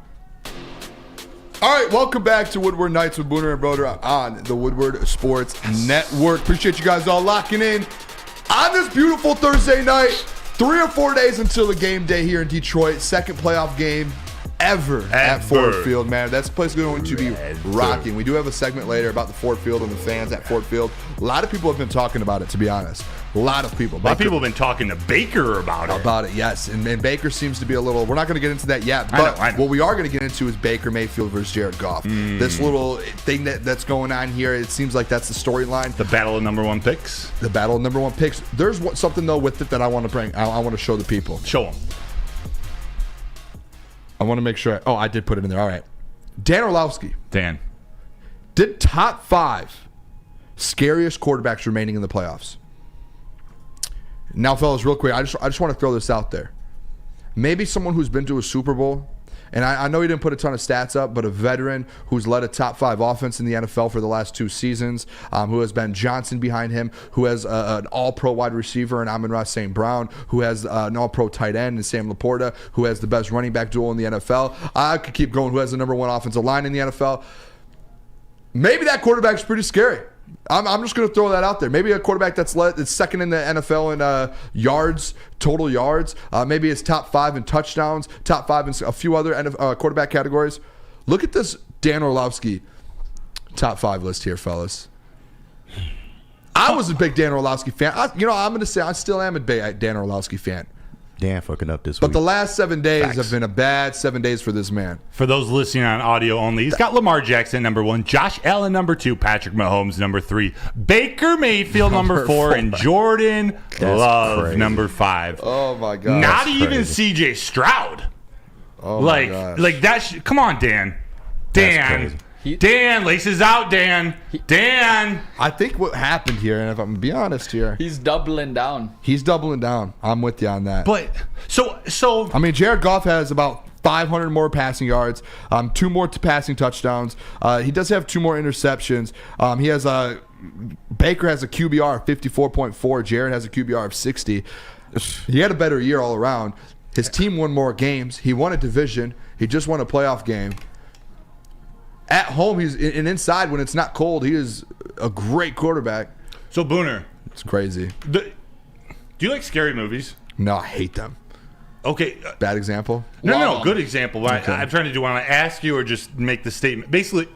Basically, to me, the scariest movies are the realistic ones. The one that's like real life. They can happen, whether someone breaking into your home or just you get like something realistic, not aliens or inbred dudes in the woods that can like something realistic. Like Jared Goff he is just you know what I'm saying though. Like you know what I'm kind of trying to get to. Jared Goff, like maybe Dan Orlovsky's not viewing him as like scary, but he gets the job done. Like you can't deny 2 back-to-back top 5 offenses.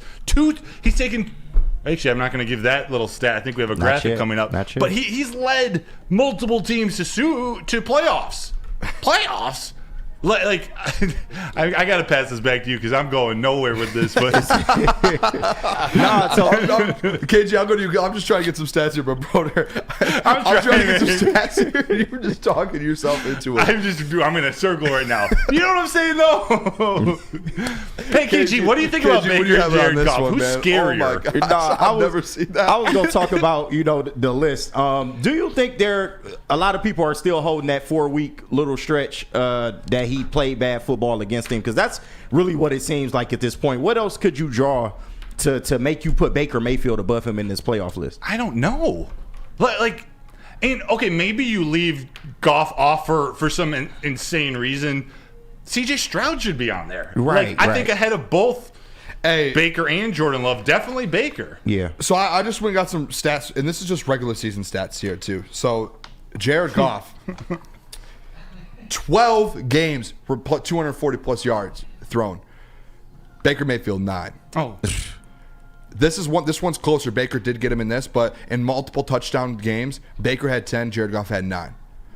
So like these guys, yes, they are very close, definitely close. But if we're talking about like who's out there winning better football, better offense, leading their team, I know Baker's a dog. Like I'm not going to discount him for that. I'm not going to go at him for that. Like he is a dog. He's going to go out there and compete on Sunday. At the end of the day, though, if you had to pick before Jared Goff and Baker Mayfield right now, I would guess like maybe right now Tampa fans would say Baker just because they have Baker.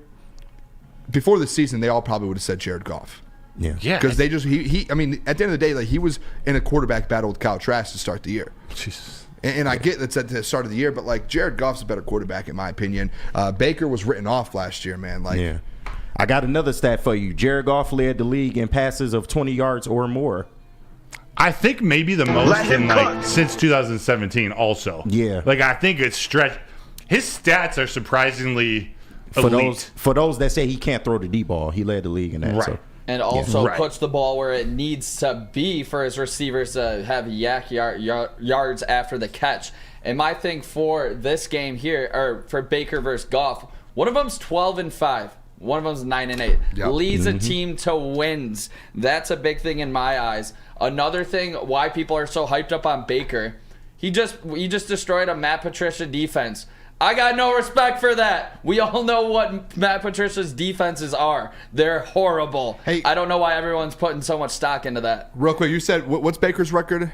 9-8. Okay, what's Jared Goff's record versus their division? Someone want to tell me that? 3-0. Is it 6-0? 4-0. 4-0. Yeah. Swept. They beat the whole division this year. So as much as you want to say, oh, Baker had a good year, like listen. Worst division in football. One of the worst divisions of football, and at the end of the day, Jared Goff and the Detroit Lions swept that division.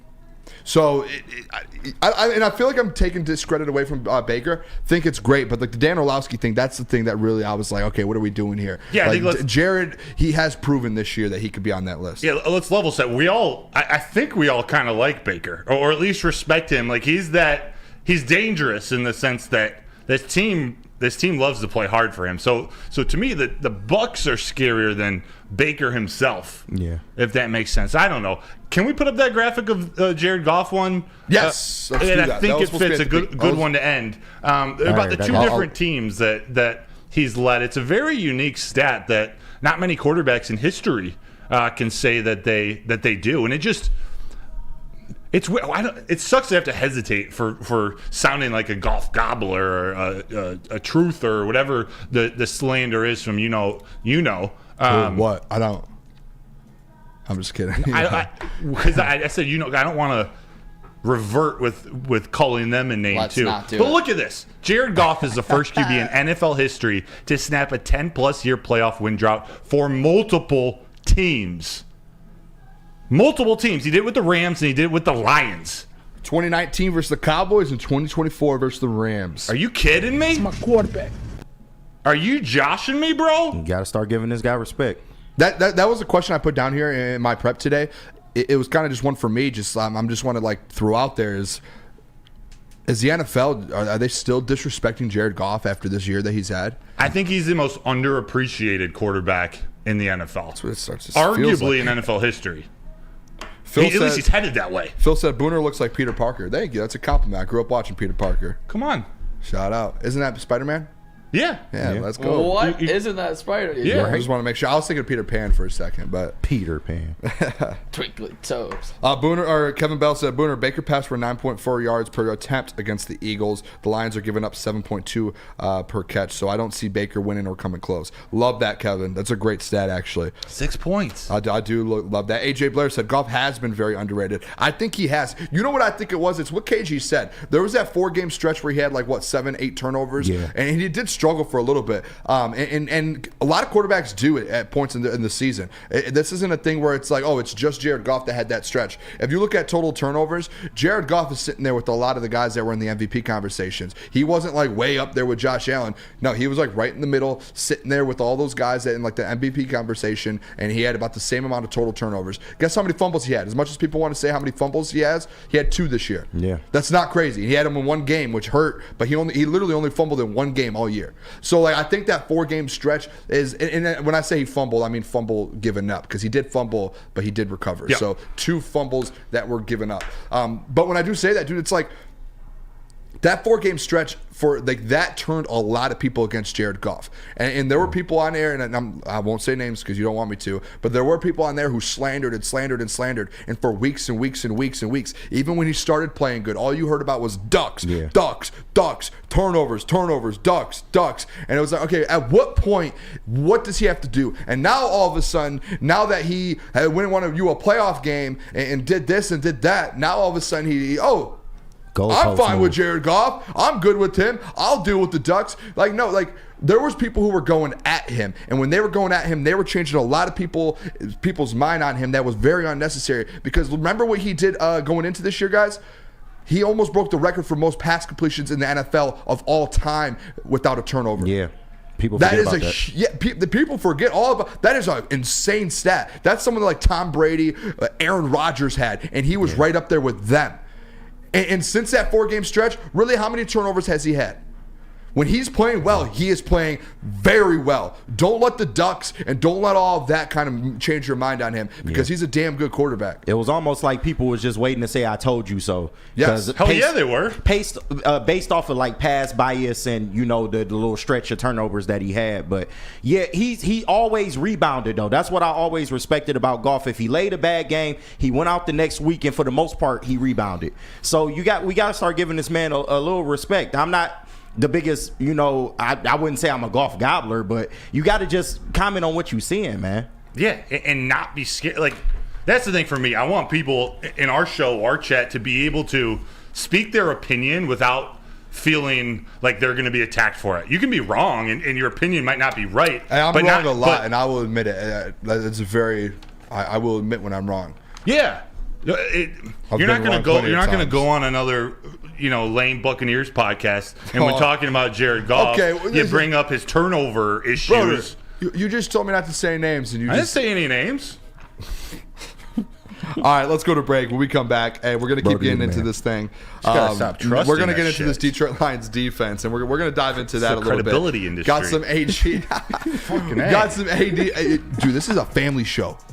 Yeah, I'll boo the kids. Lock in, brother. Come on. Boo. All right, let me tell you about Hamlin Pub, baby. The best wings in the state of Michigan. Go check them out. If you ever wanted a pub where you are a regular, we have just the place for you. Head over to one of Hamlin Pub's 7 locations. I think I got the wrong ad going. I might have had to do Planet Fitness. No. Oh, you're good. Hamlin, baby. There it is. All right. Whether you're enjoying half-off pizza on Thursdays or game day specials available during all Michigan sports and NFL games, Hamlin Pub, it is the place to be. Those wings right there, best in the state of Michigan. Visit the location today and experience your new favorite pub for all things sports. Brace yourselves, Detroit. As the sun begins to set, 2 of Woodward Sports' brightest young stars will be taking the mic for a brand new show. Woodward Nights with Booner and Broder. The dog days in Detroit are over, and the boys are unleashed. Join in on the banter and hop on the bandwagon of the #1 night show on the internet. Tune into the Woodward Sports YouTube channel every weeknight from 8 to 10 p.m. Woodward Nights with Booner and Broder.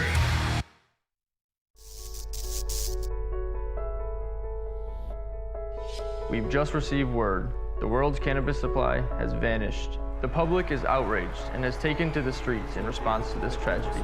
The individual responsible acted alone, and we can only hope they will make things right soon.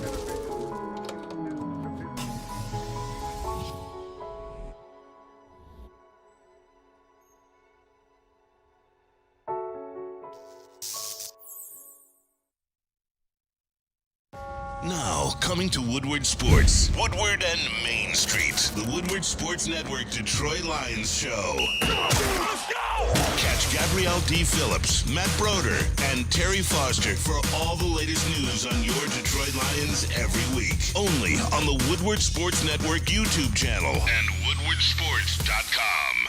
Savor the heart of home at Big Boy with our all-new down-home comfort dishes. Feast on home-style goodness with our Southern Comfort Chicken Bowl, veal parmigiana, and apple pie hotcakes. The down-home delight doesn't stop there. Potato pancakes are back.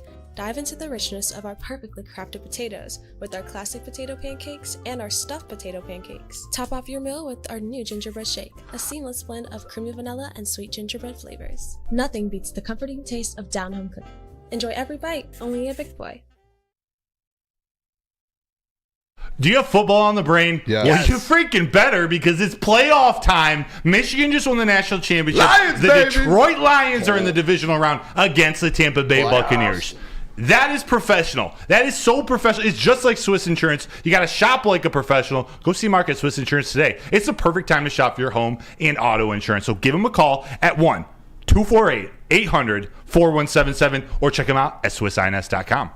Threw the one in there. Swiss, baby. All right, welcome back. Woodward Nights with Booner and Broder on the Woodward Sports Network, woodwardsports.com. Appreciate you all tuning in here. If you guys all can, hit the like button for us. Smash you it. See it there? Hit that like button. And you know what, real quick? Oh, we can't do it right now because people are on the show and they can't go back and see the thumbnail. At the end of the show, we'll do it. Forgot to bring up the thumbnail. Maybe. Let's do that in a little bit. Can we put it on the back screen? Is that? Actually, KG might be able to pull it up. Can you throw the? Would you be able to do that? Yeah. What you need? Just the thumbnail. Just like put it up as a image. Oh yeah. As like want to see the people? I don't know if anyone saw the thumbnail. I want you guys to kind of guess what you guys think it is. It's like a puzzle. Yeah, and while we wait for it, did you know Jared Goff and Joe Burrow have the same size hands? They do. Yes, I do know Isn't that. that crazy? What? Yes, I do. I know. There's some of the I've never smallest. heard that. They are. To be fair, I have brought that point up a lot throughout the year. They are some of the smallest in the NFL, though. They're like the second smallest, but same as Joe Burrow, though. Same as Joe Burrow. Yeah. So odd. Oh my gosh! I guess we could throw it up there, but I think someone already got it. Jay Cruz and it look like. Sorry. You guys got to guess.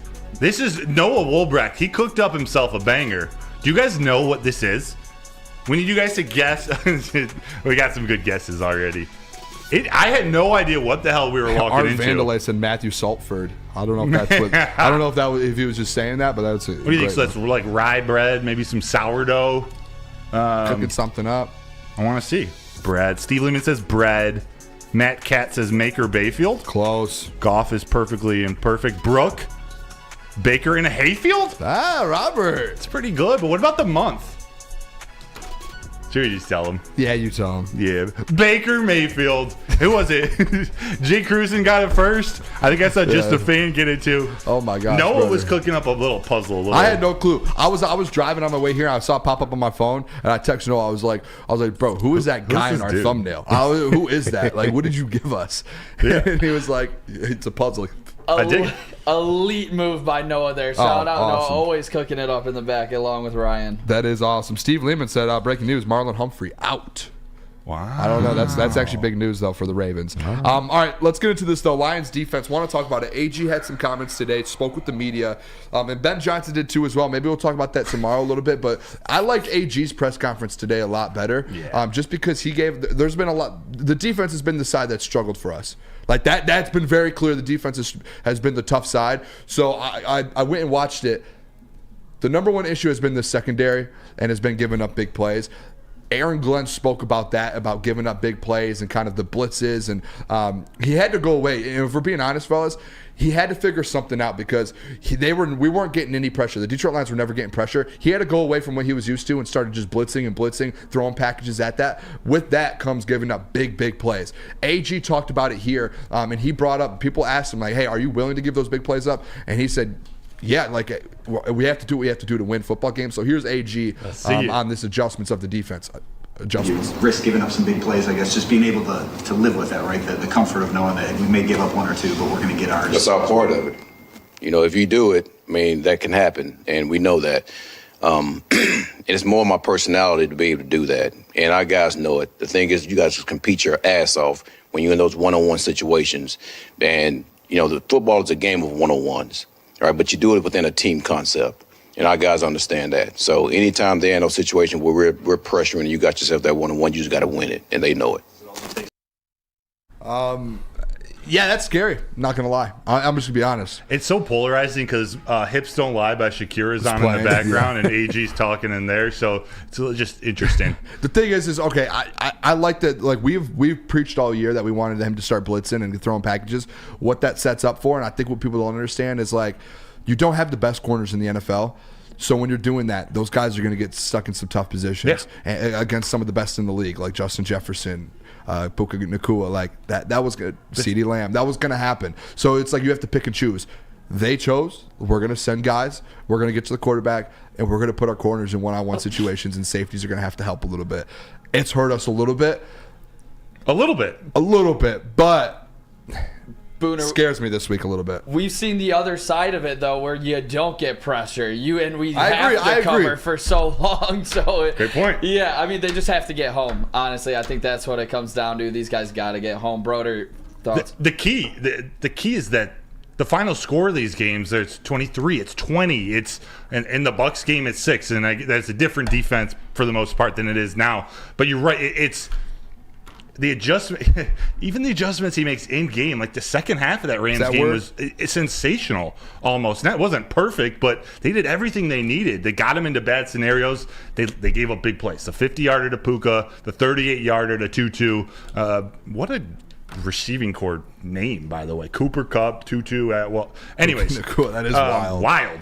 But once they get into the red zone, it's field goals. They have been great at stopping other teams in the red zone. A lot of that has to do with C.J. Gardner-Johnson, C.D. Deuce. That's what we saw him in training camp. His ability to shut down the flats is special. So with that, too, the last video I have here of AG, this is great. What comes with it, with the one-on-one situation, is the Cam Sutton stuff, right? Like when he's put in, and I think we can all agree, like we keep saying that maybe Cam isn't like the star corner. He's a little older now. Like he might not be that, but AG was asked about Cam Sutton and kind of taking that like the criticism in the media and with fans and stuff. I think he had a great response to it. That kind of showed the trust he has in Cam Sutton still. So here's AG on Cam Sutton. Listen, he's handled those like a pro. All right, because the one thing, and I didn't have to deal with the social media aspect in my day. I just aged myself. But listen. Everybody has an opinion, all right? Everybody does. A lot of them don't know what the hell they're talking about for the most part, you know? But at the end of the day, as a man that's playing on that field, you have to understand who you are and what you have to do. And you go out there and you bust your butt every day to do the job that you have to do, all right? Because when you play defense, people think this is happening when it's really not. People think you got help or you don't. No one really knows, right, unless they're in those meeting rooms with us. The thing that he's doing a good job of is he's staying within himself. He's built himself a cocoon, and he's understanding exactly what we're asking him to do. And listen, we're going to continue to challenge him to be the best Cam that he can be on a weekly basis. And listen, we're happy with him. So you guys heard AG there. Cam Sutton's fine. Like he knows, like within the locker room, they know, within their film room, within their position group, they know what Cam Sutton is. He has been battling injury the last couple weeks, and that's been a fact. Like we all know that. So in Broder, I'll let you. I don't know if you want to address this comment or not. Which one? Deja. There are AG was talking about y'all. Was not talking about us up here. I can guarantee you that. Oh. When he's saying that people criticizing AG and people don't know what. Criticizing Cam? People who haven't played or stuff like that. Maybe. Like, wasn't talking about it. We have never criticized Cam Sutton on this show. Flannel has. Oh, not us.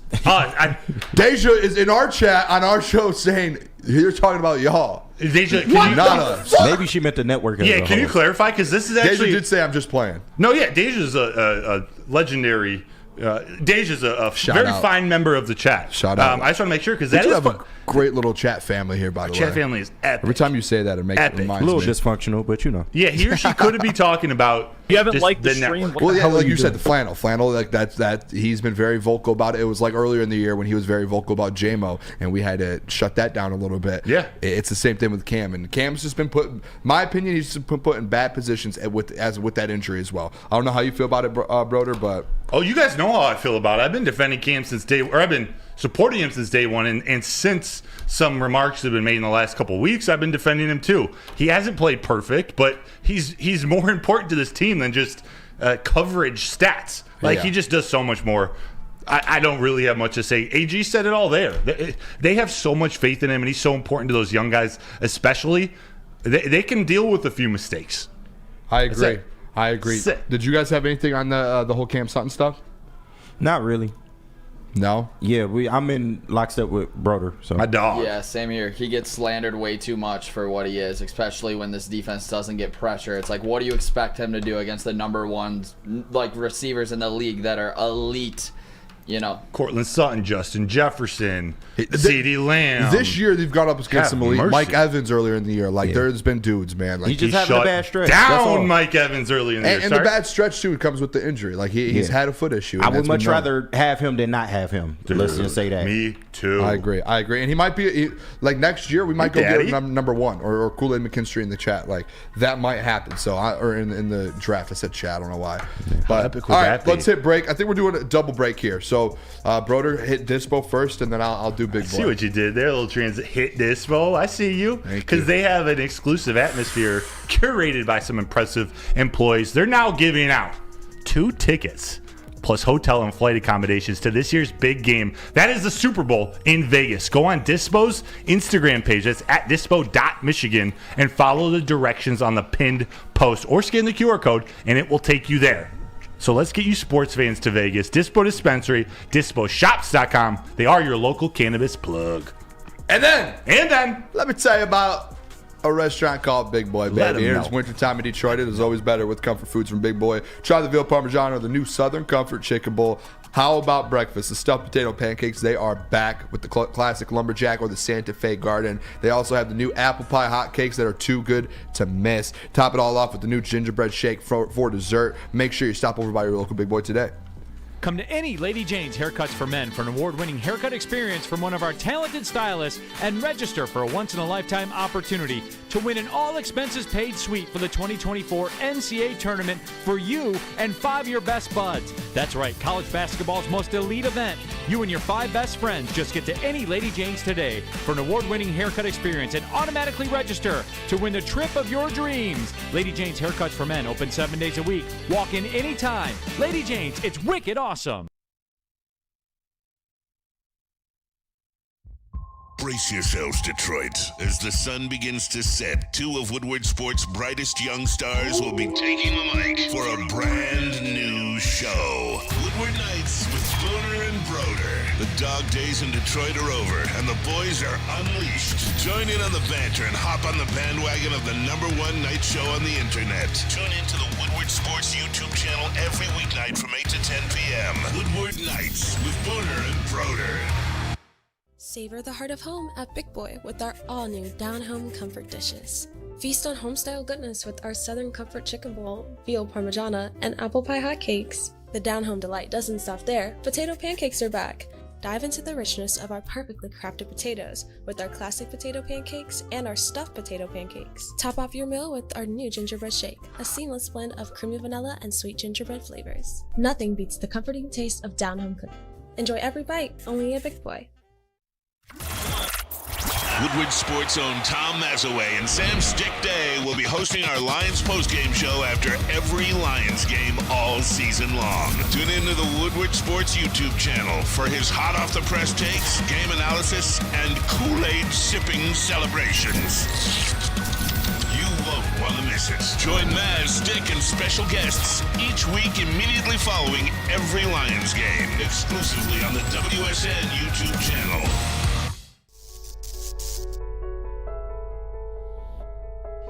We've just received word.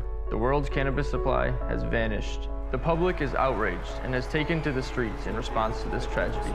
The individual responsible acted alone, and we can only hope they will make things right soon.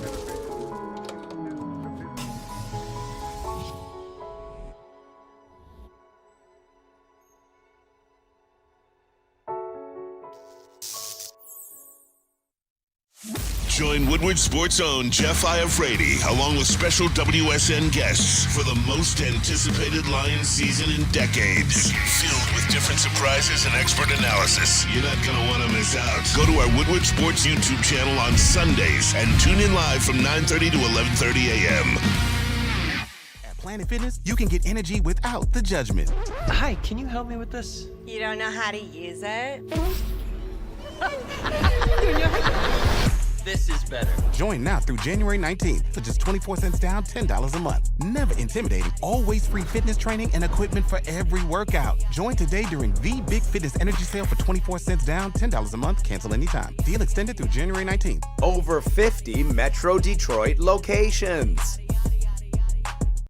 Since 1996, Feldman Automotive has been driven to provide a fast, convenient, and first-class car buying experience called the Feldman Advantage. With 18 locations, there's got to be a Feldman dealership in your backyard. Just visit FeldmanAuto.com to find the location nearest you and check out the Morning Woodward Show and Big D Energy there every other Monday at the No Vibe dealership. It's part of what makes Feldman Chevrolet Detroit's #1 Chevy dealer. And you know what?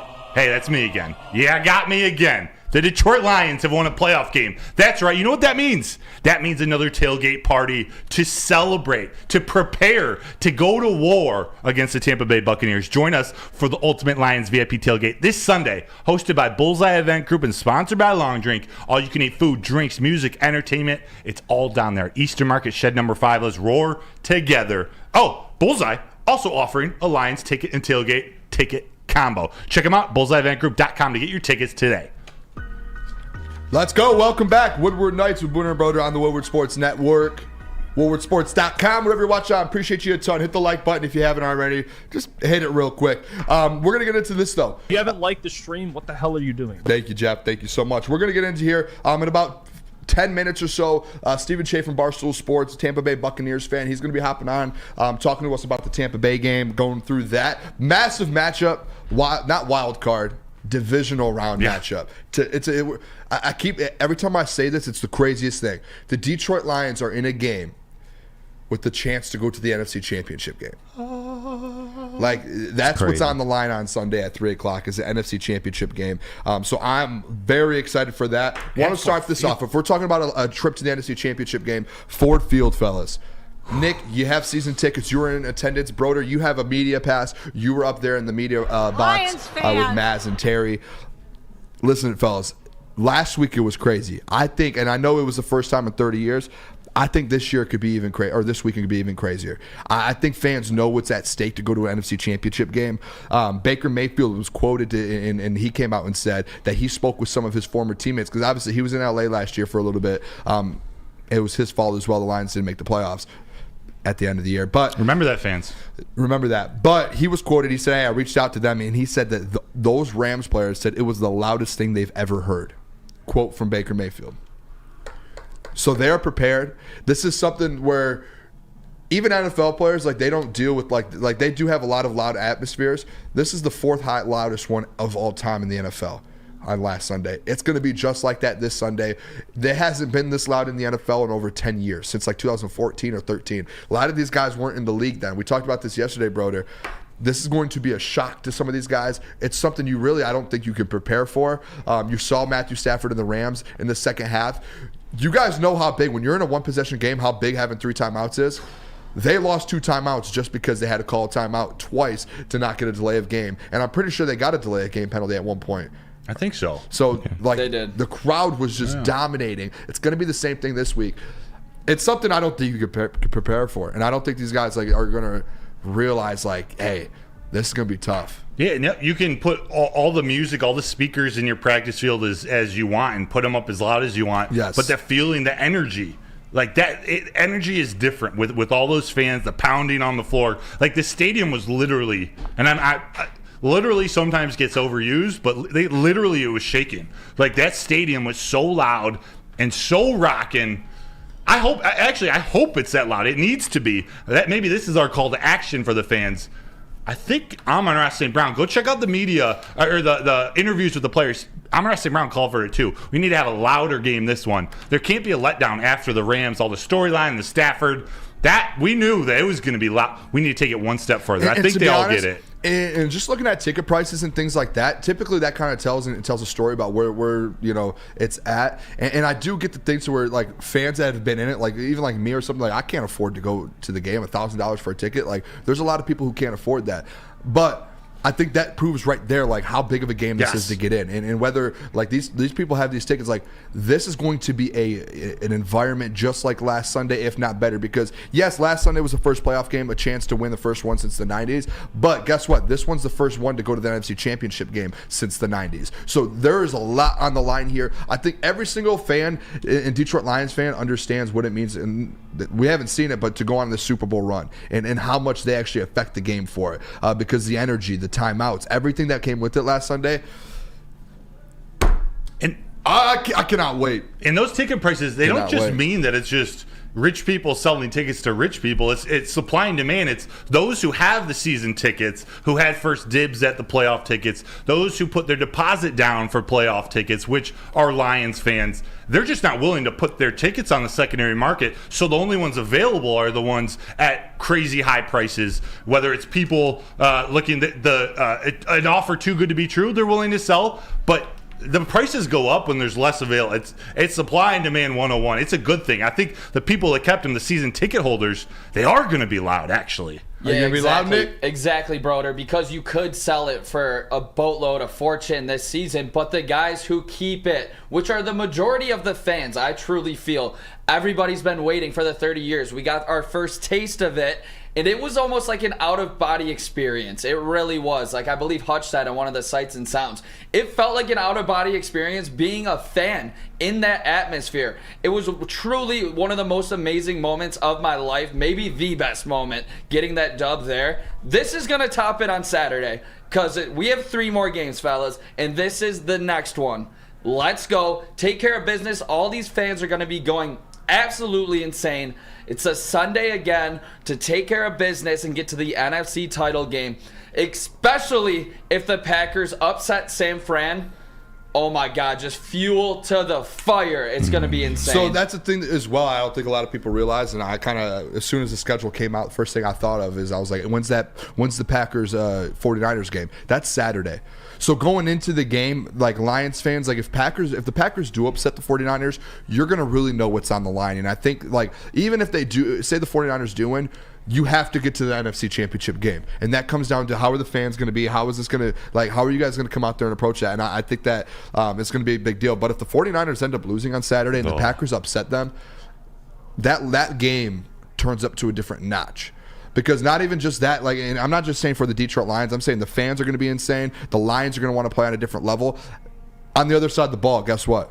The Bucs, they have a chance to host an NFC Championship game as well. So they're going to want to be able to do that as well. So that's going to be you're going to be in an absolute war for 2 teams who want to host an NFC Championship game. Because guess what? When you host an NFC Championship game, your odds are that much higher to go to a Super Bowl, man. So depending on what happens that Saturday, that's going to be something else. I cannot wait for it. There was a comment in here. Wildfire FX said they need to open Little Caesars Arena and charge discount for watch party for us regular folks. There is a Red Wings game, actually. The Red Wings game was supposed to be, I think, around the same time at like 1 or 2 o'clock. It's going to be at 5. They moved it to 7. It was at 5. They moved it to 7. Smart. Yeah, but they're all playing the Tampa Bay Lightning. Isn't that crazy? Yeah, I heard, I think they should have moved it to like noon. Oh, before? Yeah. And then everyone floods out to another, get the people going there early. It's just an all-day event in Detroit. I don't know. There's both ways it can go. It's probably better for the actual city that it is after, but... If we are being honest, though, say the game does go a little over, no one's going to be at that Red Wings game. No one. I can't see it. And like when the game's over, I think people are going to flood over there and go to the game. But yeah, no one's leaving the Lions game. No one's leaving the Lions game, 1. And 2, if the Wings game's going on, everyone's going to be glued to a TV. Yeah. So people are going to be at bars. They're going to be out. They're going to be like, hey, we need to, I have to see the ending of this game. I don't know if you need a ticket to get in, but they are opening the restaurants at Little Caesars Arena earlier than usual so that people can watch the game there. Or Red Wings fans coming to the game can just come earlier and watch the game. Can you get into the restaurants, Nick, without a ticket? I believe some of the ones that are on the outside. Like Mike's Pizza? Mike's Pizza is a great spot. Every time I've gone in there, though, before games, I've showed my ticket. Gotcha. That was my pregame spot when I had season tickets. You got to imagine for the Red Wings fans they're Red Wings fans and they have their tickets, they're going to that game. You got to imagine they're going to have the Lions game on the big screen, even if it's out, 4 hours early. Yeah. Last thing I want to say to you real quick before we go to break. We're going to go to break, hop back on. Stephen Shea from Barstool Sports is going to join us. I want to see in the chat, too, real quick. I want everyone to just put in the chat real quick. I want to know, is there going to be anyone from the Booner Path at the game here? I would love in Ford Field. In Ford Field. I wonder the amount of people that are on the path, that are on my path, that are sitting here, who are at the game. There's at least 2. Nick and I will be there. Imagine if just Booner Path chants just break out at Ford Field Sunday. What if, as the players run out, you know how they run out with the pyrotechnics to the left and right? Yeah. What if they roll out like a red carpet, but it's the Booner Path carpet? And what if one comes out with the Kool-Aid bucket? How about that? I want it. Let's go get that Super Bowl, boys. Let's do it. All right. Let's go to break. When we come back, we're going to bring on Stephen Shea from Barstool Sports here. Tampa Bay fan, trust the data, Barstool content personality. He's going to be joining us to talk about this Tampa Bay game. Massive massive implications of this game Like to go to the NFC Championship game real quick. Let me tell you guys about Lady Jane's, though. Come over to Lady Jane's Haircuts for Men for an award-winning haircut. You guys see this? Hat hair. Oh, boy. This beautiful mullet. I'm getting it cut tomorrow, and the mullet's coming in. That's good advertising. Come here, though, for an award-winning haircut experience. Register to win a trip of your dreams and all expenses paid suite for the 2024 NCAA tournament. That is right. No expenses spared for you and 5 of your best buds. You can take the room here with you if you want. Lady Jane's Haircuts for Men open 7 days a week. Walk in anytime. It is wicked awesome. Stop searching for a vehicle and start finding one. Les Stanford Chevrolet Cadillac makes it easy. We harness the power of multiple dealerships and own the biggest selection of GM brands in the area to get you the car you need. With the Les Stanford Group, you'll have access to 4 different dealerships, providing you with more makes, more models, and more choices. We're connected to more than 1,000 vehicles, and with so many high-quality CPO vehicles available, you'll find new car quality at pre-owned prices. You can start and end your search at lesstanford.com today. Your home is your most important asset. Flexibility in the sales process is key. When you work with Mark White and Associates, you can cancel at any time, for any reason, without penalty. Speaking of flexibility, check this out. Who you work with matters. Hire the best broker in the game.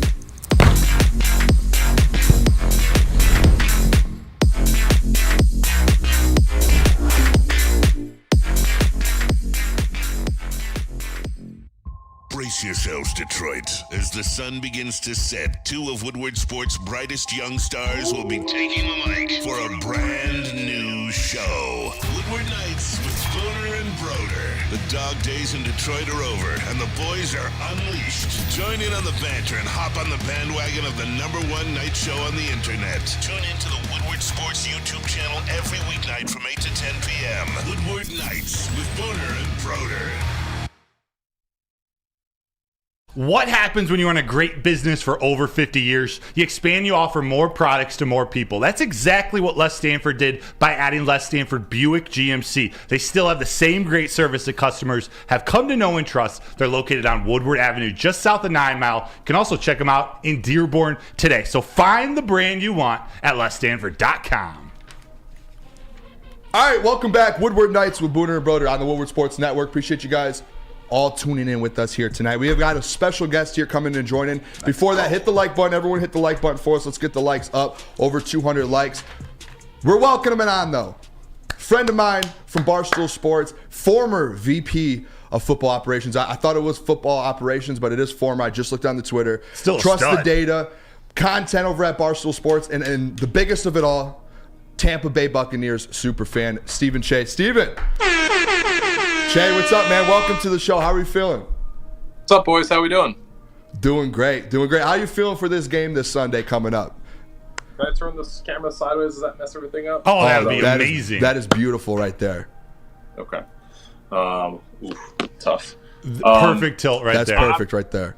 I'm feeling good. 6-point dogs. We're healthy at the right time. I'm glad that we played the Lions earlier this year.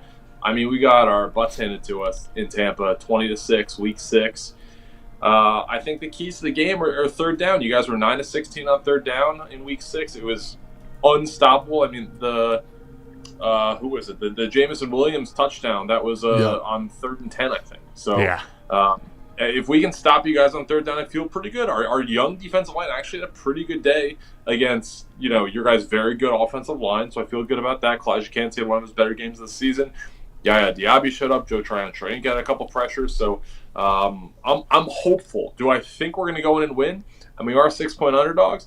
That being said, we're a hot team right now. 6 of our last 7 games have been wins. So I'm hoping to make that 7 of 8. I mean, and to be honest, too, like if your guys' roster, you guys have so many guys that are just from that same Super Bowl team, even on defense, ton of Super Bowl players. So it is kind of, and this, in my opinion, going into this game, it's a chance to go to the NFC Championship game. So all players there that have vets, and we haven't been in that position yet. First, I want to start off with this real quick, Che. Outside looking in, and I think I asked you this question last year about Dan Campbell and Brad Holmes. Outside of the game and everything, though, just the regime that you see, I know there's been like a lot of changes here in Detroit when it comes to like first playoff game and win in 30 years. What is kind of your outside look on this Lions team? Not even just because I've had this whole the Booner Pat thing to where it's like I think the next 4 or 5 years you can see this Lions team at least win a Super Bowl, if not maybe go take a shot at a couple here. Is that like the outside view from Tampa Bay fans or other NFC fans that are, hey, this team's legit for the next few years? I mean, win at least one Super Bowl. I mean, let's not put the cart before the horse here. I mean, come on. You guys get your first playoff win in like 23, 24 years. Let's see if you can move. Confidence over here, Chad. I'm trying to have some confidence. Sure. I mean, hey, Brad Holmes and Dan Campbell, they've drafted really well, and the champions are built through the draft. So if you look at that, I think they're good. I think they have a pretty rock solid foundation. If being as objective as I can, I think, or maybe this isn't objective, I think these rosters are fairly equal, like position by position group. Like quarterbacks, like certainly Goff has a more decorated resume. Him and Baker both number 1 overall picks. He's had more success. He's been to a Super Bowl, put 3 points at a Super Bowl. I don't think as a Bucs fan, and maybe correct me if you guys are wrong with Lions fans, these are both quarterbacks that could throw for 350 and 3 touchdowns, or both of them could have a dud game. Yeah, that's a great point. That certainly is a worry. Running backs, I mean, Jahmyr Gibbs and David Montgomery, I'd give the edge to you guys there, but Rachaad White is absolutely no slouch, and Chase Edmonds is a solid backup. Receivers, you guys have very good receivers. I would give that to us. Mike Evans is probably going to be a Hall of Famer. Chris Godwin, a very, very good number 2 receiver. Monroe St. Brown is awesome. I'm a huge Sun God fan. Tight ends, I would tip towards you guys, but Sam Laporte is hurt right now. So what can he really do? They played a lot of 12 personnel, 2 tight ends in the first matchup. Are they going to do that again? Offensive line, your guys' offensive line really, really good. Penei Sewell, obviously first team All-Pro. Tristan Wirfs, one of the best tackles in the game. He moved from right tackle to left tackle. He's had a great year this year. I would give the edge to you guys in the offensive line, but our offensive line is good too. Yeah. Defensive line, you guys have some blue chippers for sure. Probably give it to you guys though. You Yeah, guys have some studs on that defensive line. That front 7 is nasty.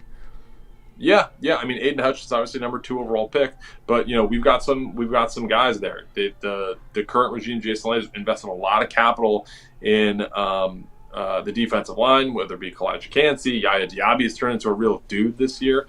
Joe Trina is starting to come on. Logan Hall was basically a first-round pick. I think it was the first pick of the second round. So the Bucs have guys there. Linebackers, similar, like Alex Anzalone, like really good playmaker for you guys. Levante David, 12 years strong with us, and we've got some guys rotating in. So I think corners and secondary might tip a little bit towards us, but again, it's a close matchup when you look overall. The one thing I'd point out, and the one big difference, and this matters in the playoffs, is the kicking game. Oh, yeah. Now, we haven't talked about you that guys yet. Your second kicker? Yep. Badgley, right? Yeah. Badgley?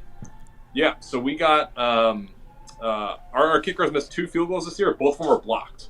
So he's very good. Chase McLaughlin. He's got range out to the high 50s. He's at 257 yarders this year.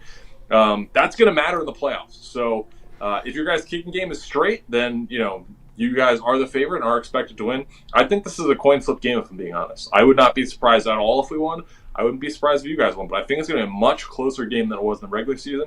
A game that I came out of being like, wow, we got our butts kicked, but I can't wait to see them again because I would love to play this team again. That's fair. So, Steven, my name is Matt Broder. Nice to meet you, and thanks so much for joining us. What has been the biggest difference since Week 6? I know the Lions fans feel like we have a new team where there are a lot of players missing, but the Bucs, you guys are playing so much more inspired football. What has been the difference? Yeah, I think we're just really healthy right now. And also it's a new offensive system. The offense is kind of getting on the same page. And I think we're healthy. So a big key in Todd Bowles' defense, something that he's wanted to do is have his defensive tackles really healthy, able to stunt. Kalijah Kancey, I believe it was his first game. Maybe it was his second game against Detroit. It's the Lions, yeah. Or no, it was his second game. He played in the season, never played like 10 snaps before re-injuring himself. So it was his first full game. He played great. Yaya Diaby has really come on. I think he had 7.5 sacks this regular season. So we're getting really healthy. A guy who played really, really well last week, Zion McCollum, showed position versatility. He played corner. He played nickel. He played a bunch of snaps at safety. He's the guy who has the highest ever relative athletic score, 99 overall. Just freak athlete in every possible way. He's really started to come on. He had an issue with tackling early in his career and covering. He's now doing a really good job covering and tackling. So I think we're just healthy and we're kind of peaking at the right time. The defense has really gotten into like a good, not stride, but we're in a good. We've been playing pretty well. I think the one exception is the New Orleans Saints game a couple weeks ago. I think that was a really good wake up call. So I don't think that we're on a trajectory to get run out of the building. So I'm happy we've won 6 of our last 7, and we've been playing really good football. And the offense is finally, if we can convert in the red zone, stop you guys on third down. We sacked Jared Goff 3 times in the first matchup. Yep. I think that's a key number. I think if we can disrupt Goff, sack him 3 times, I think we win this game. Real quick, too, I did see it, and you put a tweet out yesterday talking about kind of the rush defense versus the Eagles. That, and Todd Bowles has done a great job, like an insane job just putting packages together, stopping the run. I say it all the time. I do believe that the Lions do have one of the best running back duels in the NFL, and I think that's somewhere to where that's kind of a strength on your guys' end, to where if you guys are able to kind of set up, and the way Todd Bowles has coached the last few weeks putting those packages together, stopping that and then making us have to kind of Jared Goff make plays under pressure, which has been an issue for us. Is that something you see Todd Bowles doing again this week, just going heavy, like let's just stop David Montgomery and Jahmyr Gibbs, or do you think that's something that he'll back down on a little?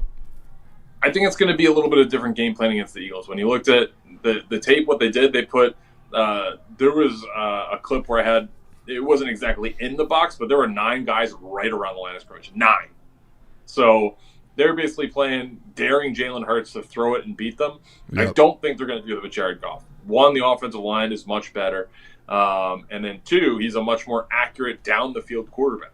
So, Jalen Hurts is a good quarterback, but his finger is all messed up and all that stuff, and the receivers were banged up. I think that that doesn't really work with the Lions personnel. That being said, you guys did not run the ball against us very well at all in the first matchup. Jahmyr Gibbs did miss that game, but David Montgomery had a terrible game. So if we can shut down the run and make Goff throw for like 350 and 2 touchdowns, which is what he had in the first game, yep, I think that would be the winning formula. Obviously, Jameson Williams made a great play on our safety Ryan Neal for that touchdown, adjusting in midair. Outside of that, it's a 1-score game, and we really got our butts kicked. So if we can get off the field on third down, if we can heat up Jared Goff, I like our chances. Love that. Hey, our sound guy over here, Nick, he's got a question for you, kind of about trusted data. He's got a question for some player pops over there. Nick? Yeah, Steven, love everything you do at Barstool. And trust the data, you guys are known for your betting props. Is there anything that stands out to you in this Detroit Lions versus Tampa Bay Bucks matchup? And if not, maybe something around the NFL that you've been taking a future look at going into this weekend? Sure. If I'm being honest, I'm going into the NFL data tonight. One thing I would say that the Bucs are susceptible to is good play of the tight ends. That being said, I don't know how healthy Sam Laporte is. I saw that he was moving around and stuff like that, and he made some catches last week. But the one of the weaknesses of the Bucs is covering tight ends, and that would be a spot if Sam Laporte was really healthy. I would be very worried. I do not know how healthy he is, so I'm going to take a look at some lines. I'm probably going to have my football props out Saturday morning, maybe Friday night. But I haven't dove fully deep into the NFL props. I just pulled my numbers today.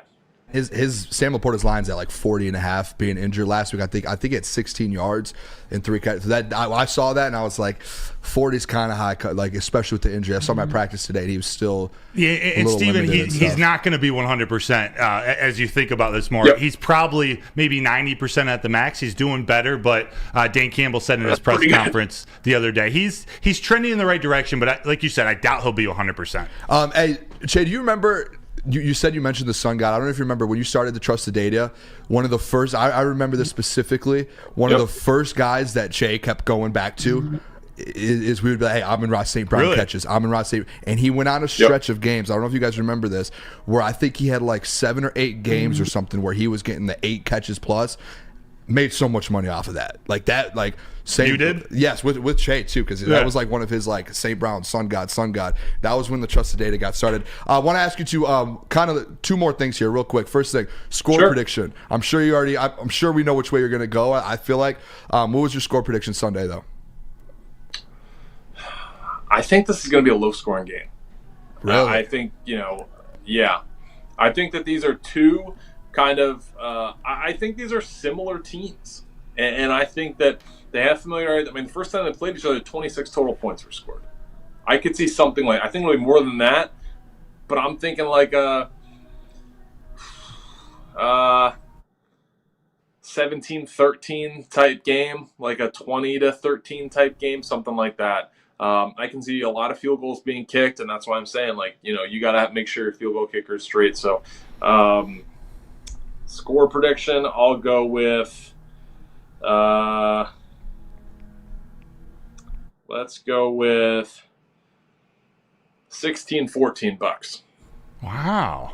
16-14 bucks. That's I love a that. Classic football game. And Jay, I wanted to propose this to you. I don't know if it's something you want to do. You could reach out to me later. I don't know. I know it's a playoff game, so there's already a lot on the line. But if you want to do a bet for the game, a friendly wager, it's up to you. So I have there are 2 Lions fans in our office. There's a producer and there's like a social guy. So I'll be streaming the game with them and everybody else. But we're going to be on the front couch for the Sunday, the first game, and I'm going to be dressing up as a lion if the Bucks lose. And, okay, I was going to propose. Have you seen the videos that I've done? The Kool-Aid, the drinking the Kool-Aid. Kool-Aid, yes, of course, yeah. So I was going to say, hey, if the Lions win, which I'm very confident that they win, and if you're dressed as a lion, you do a Kool-Aid video, and if they lose, I will wear on our show here a Baker Mayfield jersey. I'll order a Baker Mayfield jersey and I'll wear a Baker jersey for a show. Sure, yeah. I can't promise it'll be Kool-Aid, but I will do some type of blue deal for you. Deal. Proposition. Hell yeah! Shake on that. I got you there. Steven, thank you so much, and I'll let you take it out. But I really appreciate you coming on the show. It was great to talk to you, get your perspective on the Bucks. We appreciate it. Yeah, appreciate it, Shay. So wait, let me hear your guys' perspective on the game. What do you think you guys are coming out with? What's your score predictions, Broder? Man, I'm not going to have my score prediction ready until tomorrow, but I think it will be a little higher scoring game. I think the Lions secondary has been giving up a lot of yards to wide receivers. I think if we're going to be worried about one thing, it's whether Godwin or Mike Evans goes off because we're a little down in the secondary. But I see it more in like the 27-23 type range. Like you said, our kicking game is a little questionable. We did hit a 54-yarder. Badgley did that helped win the game last week, but that was if we're going by the data, that's not the norm for him. So I do believe he might need to make another big kick. Chase McLaughlin, he's tough too. So I think it's going to be a little higher scoring. I do think the Lions are going to be able to put some points up on the Tampa defense, but if they get pressure on Jared Goff, it'll be much more difficult. Yeah, I'm probably the same route. My if I had to pick a score prediction now, I'd say 27-20. I think, like, especially too, if you watch the Lions the last couple of weeks, their defense, Shay, has just been bend don't break, and they've given up a bunch of field goals and they keep getting stops. I think there's gonna be I do think the Detroit Lions defense, Cam Sutton, they're gonna struggle versus Chris Godwin and Mike Evans. Like they're gonna Trey Palmer. Yes, I think they're gonna have big games. So I do think they get a couple drives that they do. But I think 27 or 24-20, I think is a pretty solid score prediction there. I think it's gonna be about 44 points. So that's where I'm at with it. All right, Bucks of the Lions 24-20. I like it. Let's go. Let's go. Oh, no. Shout out, Steven. Thanks for joining the show. Hey, yeah, appreciate you joining the show. Maybe after, depending on what happens Sunday, we can get you back on to talk about the season and stuff at the end of the NFL season. Cool. Appreciate you a ton, though. Cool. All right, later, boys. All right, see you, Che. See you. That was awesome. I love hearing perspectives from Bucs fans. Yeah, like what do they view of the Detroit Lions? What do they view of this game? And to see him sort of how he thought about the different positional groups is very, very interesting. He was pretty spot on in my opinion. Yeah, I mean, the opposite sides there, like it's different. Like I know Easy, they had the Bucs guy there here on their side, and same with us. I don't know. My score predictions might change for tomorrow, by the way. Yeah, that's why I couldn't give out my. I haven't thought about it fully yet, but I think it's gonna. I think the Lions score 24 plus. I do too. That's what I. Even if they have a down game, I think they're gonna score some points on the Bucs. The key is how many points are they gonna give up? I see a lot of score predictions in the chat. Gregory put 31-10. Just a fan 31-16, 27-12, 31-20. Wow. 16-21. Steve Lehman. Wow.